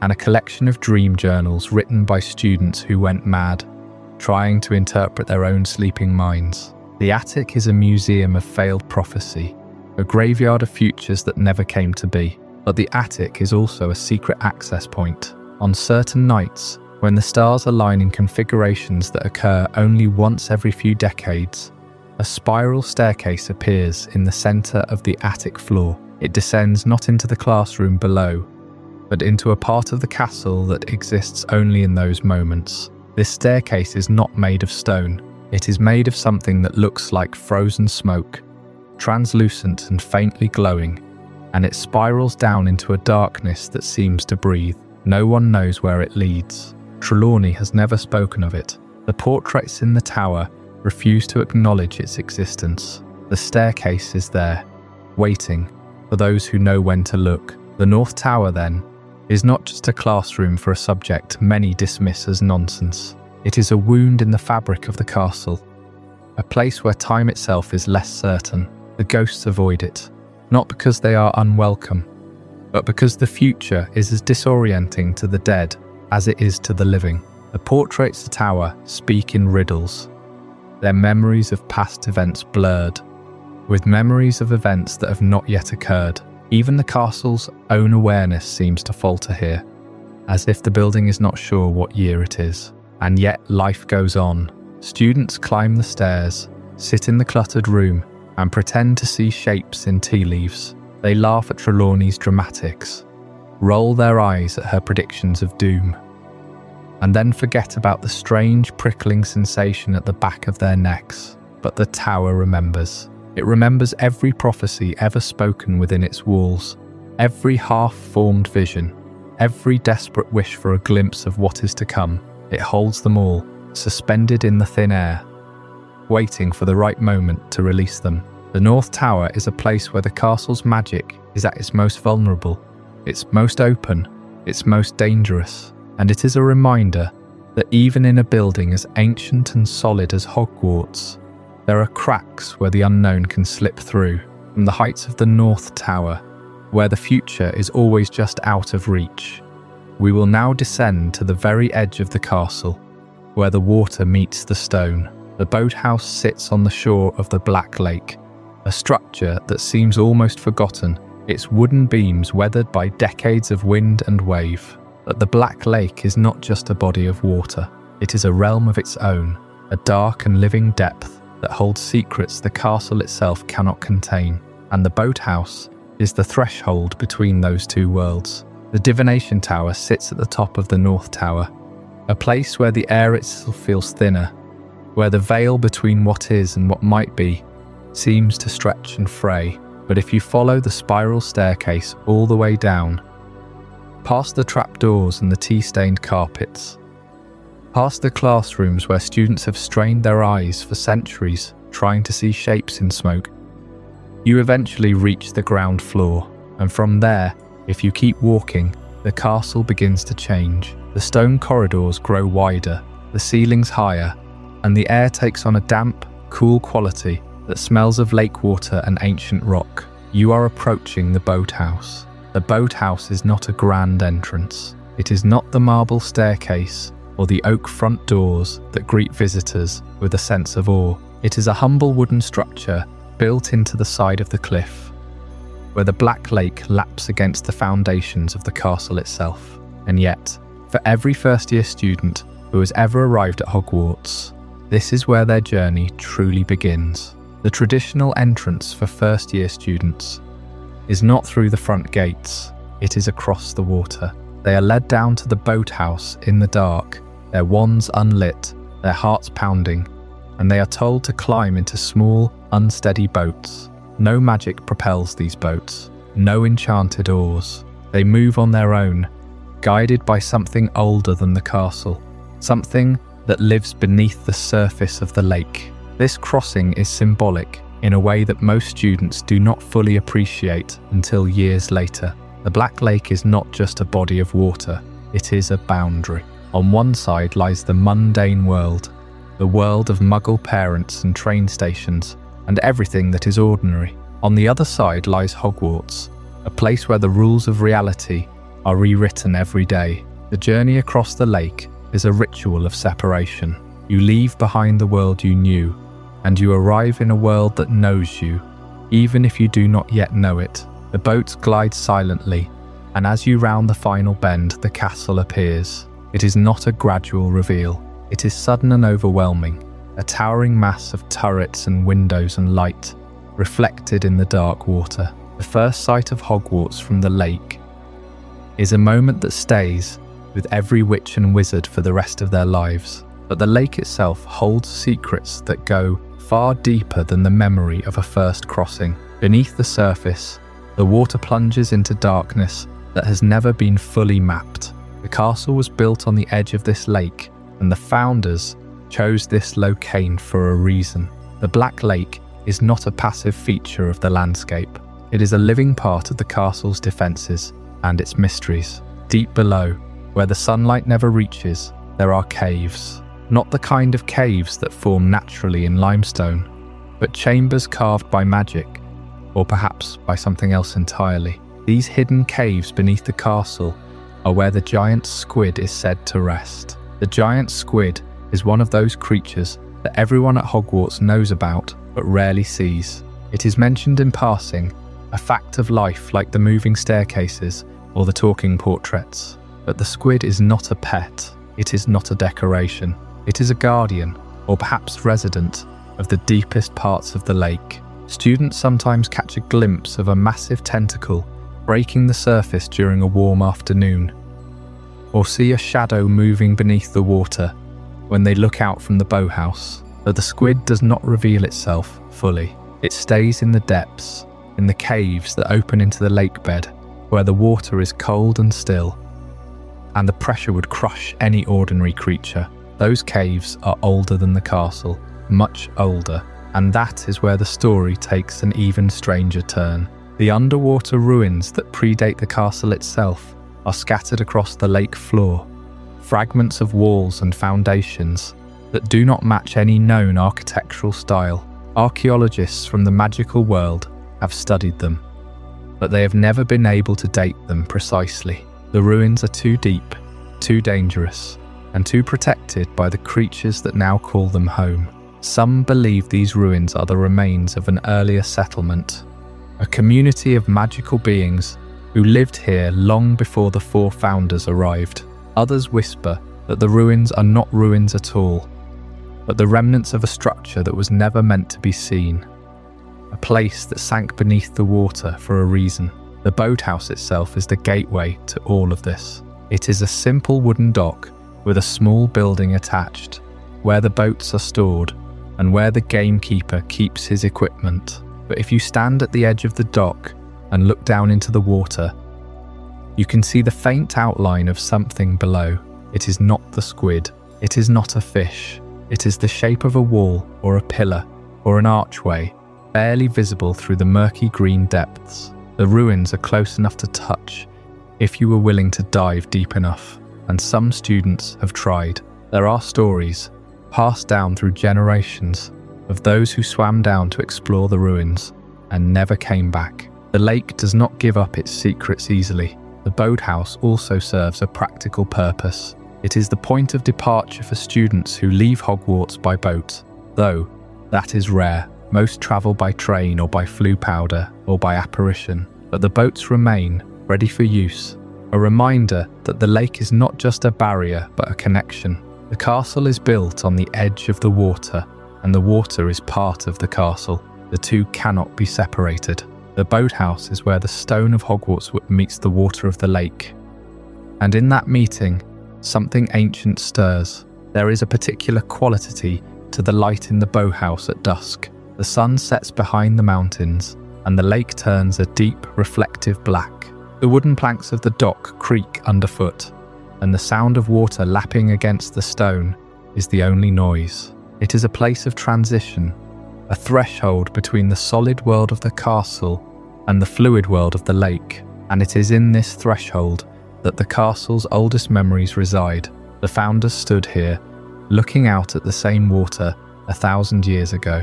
They chose this spot. They built the castle on this cliff, facing this lake, because they knew that the water held power. They knew about the caves. They knew about the ruins, and they built the boathouse as a way to honour that knowledge, to keep the connection alive. The first-year students who cross the lake do not know any of this. They sit in their boats, shivering slightly, their eyes fixed on the castle ahead. They do not see the ruins beneath them. They do not feel the presence of the squid in the depths. They only see the lights in the windows and the promise of a warm bed and a new life. But the lake remembers. the Boathouse remembers. And when those students become adults, when they leave Hogwarts and look back on their time there, the memory that stays with them most vividly is not the Great Hall or the Quidditch pitch. It is that first crossing, the silent glide across the dark water, the moment when they left the world behind and entered a place that would never let them go. And if you listen carefully, standing in the Boathouse at night, you can hear something. It is not the wind, it is not the water. It is a low, resonant hum, like a note being held for centuries. It comes from the caves below. It comes from the ruins. It comes from the squid, resting in its hidden chamber, dreaming of the time when this lake was not a lake at all, but something else entirely. The Boathouse is the doorway to that sound, and the sound is the heartbeat of the castle itself. From the Boathouse, if you follow the path back up the cliff, you will eventually reach the main entrance. But that is not the only way into the castle. There are other entrances, other thresholds, each with its own history and its own secrets. And one of those entrances leads to a room that is not a room at all, but a collection of portraits that hold the collective wisdom of every headmaster who has ever led Hogwarts. That is where we will go next, to the headmaster's office, where the portraits speak and the secrets of the castle are kept in frames of gold. From the hidden caves beneath the Black Lake, where the giant squid is said to rest in the deep, cold dark, we now rise through the castle's stone and magic, climbing higher than the Boathouse or the dungeons, higher than the shifting staircases and the whispering portraits in the corridors. We ascend to the very heart of Hogwarts authority, to the place where the castle's memory is most concentrated and where its secrets are most carefully guarded.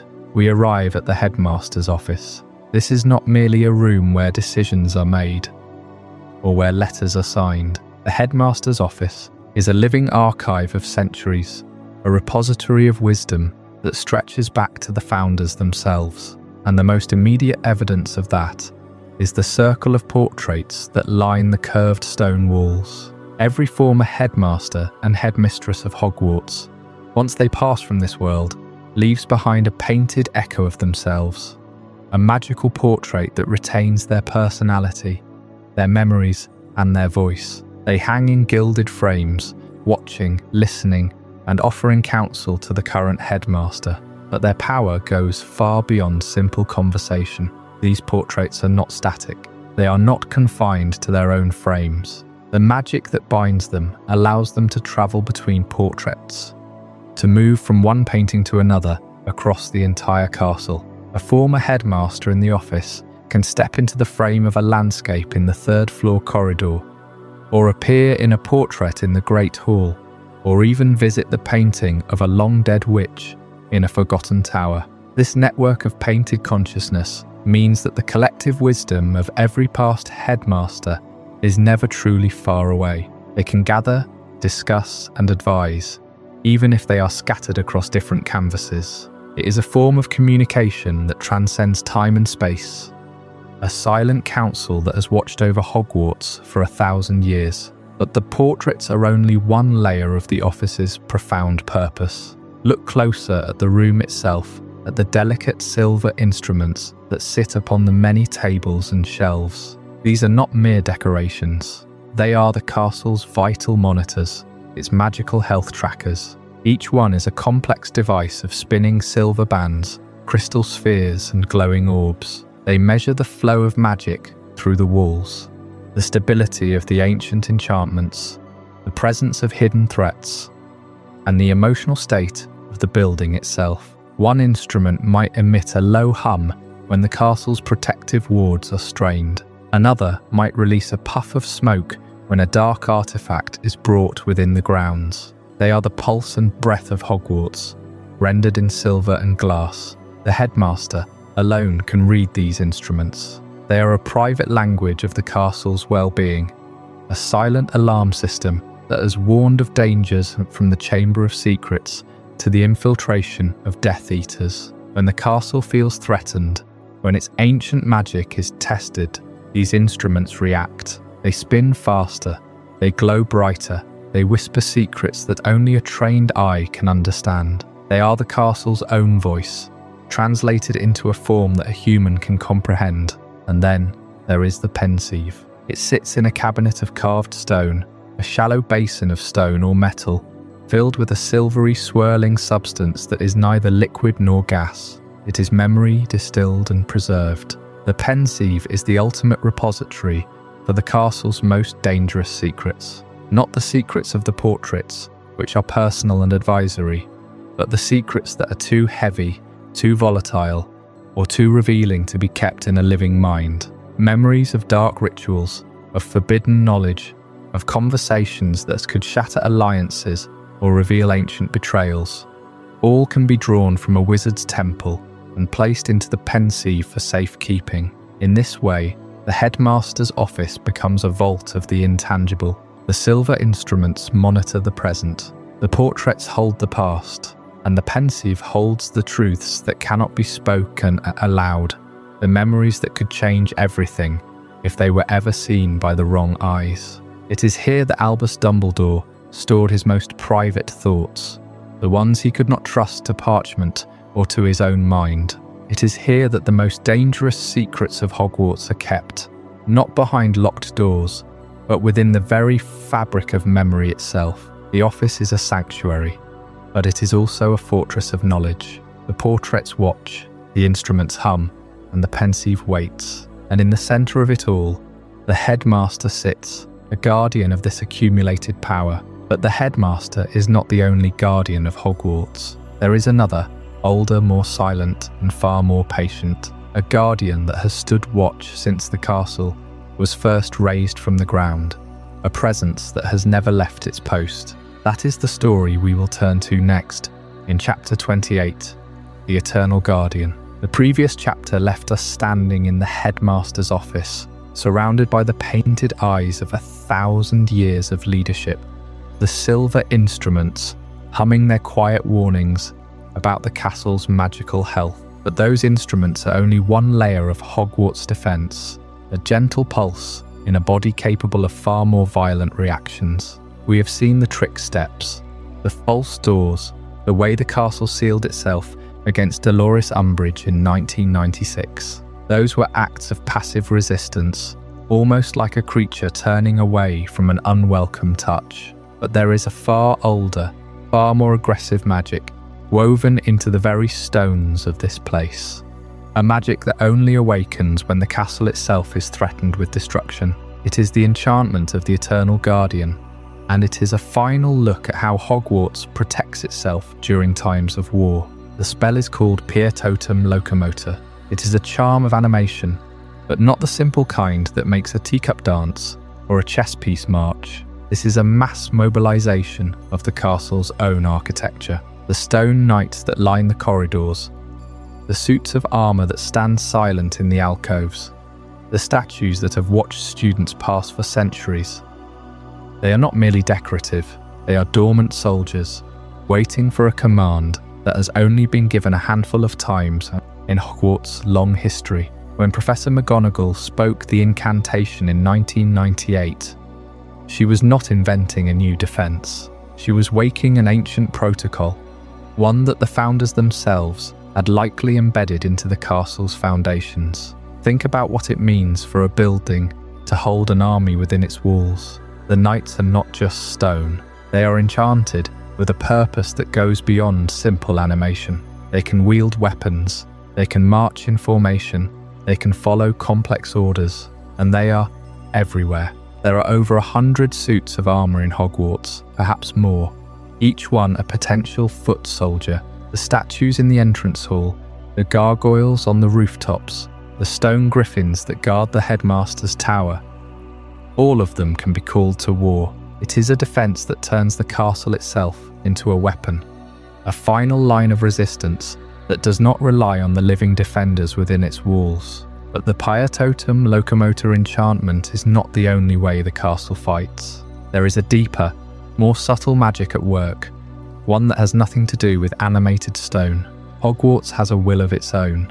We have seen it in the way the staircases shift, in the way doors refuse to open for those who do not belong, in the way the Room of Requirement appears only to those who need it. This is not random chaos. It is the castle's own sense of self-preservation, a consciousness that has grown over 1,000 years of absorbing magic, emotion, and history. The castle remembers every battle fought within its walls, every spell cast in its corridors, every secret whispered in its shadows, and when it senses danger, it does not wait for a wizard to give the command. Consider the Battle of Hogwarts. The castle did not simply stand still while its defenders fought. It changed. Staircases realigned to block Death Eaters. Walls grew thicker in certain places. Passages that had been open for centuries suddenly sealed themselves. The castle was not just a battlefield. It was a participant, shifting and adapting to the flow of the fight. This is the behavior of a living thing, not a static structure, and it raises a profound question about the nature of Hogwarts itself. Why, after 1,000 years, did the castle choose to remain a school? It is a question that has no easy answer, but the clues are scattered throughout the castle's history. The founders built Hogwarts as a place of learning, a sanctuary for young witches and wizards who would otherwise be hunted or feared. They poured their magic into the stones, not just to create a fortress, but to create a home. And over the centuries, that home developed a personality. It learned to love its students, to protect them, to guide them. The castle's will is not the will of a machine. It is the will of a parent, fiercely protective of its children. That is why it remained a school, even when darker times came, because a school is a place of hope, of growth, of the future. To turn Hogwarts into a fortress full-time would be to betray its original purpose. But that does not mean the castle is defenseless. Far from it. The Pear Totem Locomotor enchantment is the most visible expression of its martial power, but it is only the tip of a very deep iceberg. There are wards woven into the very air of a Hogwarts, ancient protections that predate even the founders. There are curses laid into the foundations, traps hidden in the walls, and secrets buried beneath the floors that have never been fully catalogued. The castle is a living archive of defensive magic, a 1,000-year accumulation of spells and charms, designed to keep its inhabitants safe. And then there are the ghosts. They are not just witnesses to history. They are part of the castle's defense system. Nearly headless Nick can pass through walls. The Bloody Baron can inspire terror with a single glance, and the Grey Lady knows secrets that no living soul has ever heard. In times of war, the ghosts become scouts, messengers, and guardians. They cannot be killed. They cannot be stopped by physical barriers. And they are loyal to Hogwarts above all else. They are the castle's invisible army, watching from the shadows, waiting for the moment when they are needed. So when we speak of Hogwarts as an eternal guardian, we are not speaking metaphorically. The castle is alive. It breathes. It watches. It waits. And when the hour of greatest need arrives, it does not hesitate. The stone knights march, the staircases shift, the walls close in, and the ghosts rise from their eternal rest. Hogwarts protects itself because it has no choice. It is the home of magic itself, and it will not let that magic be extinguished. As we prepare to close this journey through the secrets of Hogwarts Castle, let us remember that the castle is not just a place. It is a character in its own right, with its own story, its own will, and its own destiny. We have explored its hidden rooms, its secret passages, its haunted towers, and its living archives. We have seen the Whomping Willow's violent roots, the ghost's ancient memories, and the Divination Tower's thin veil between worlds. We have stood in the Headmaster's office and listened to the whispers of 1,000 years. And now, as we reach the end of this chapter, we understand that Hogwarts is not just a school. It is a sanctuary, a guardian, a home, and like all homes, it will do whatever it takes to protect those within its walls. What did you think of this journey? I'd love to hear your thoughts in the comments below. If this changed your perspective or taught you something new, consider subscribing for more mind-expanding content. And if you know someone who would find this as fascinating as you did, share it with them. These are the kind of conversations that matter.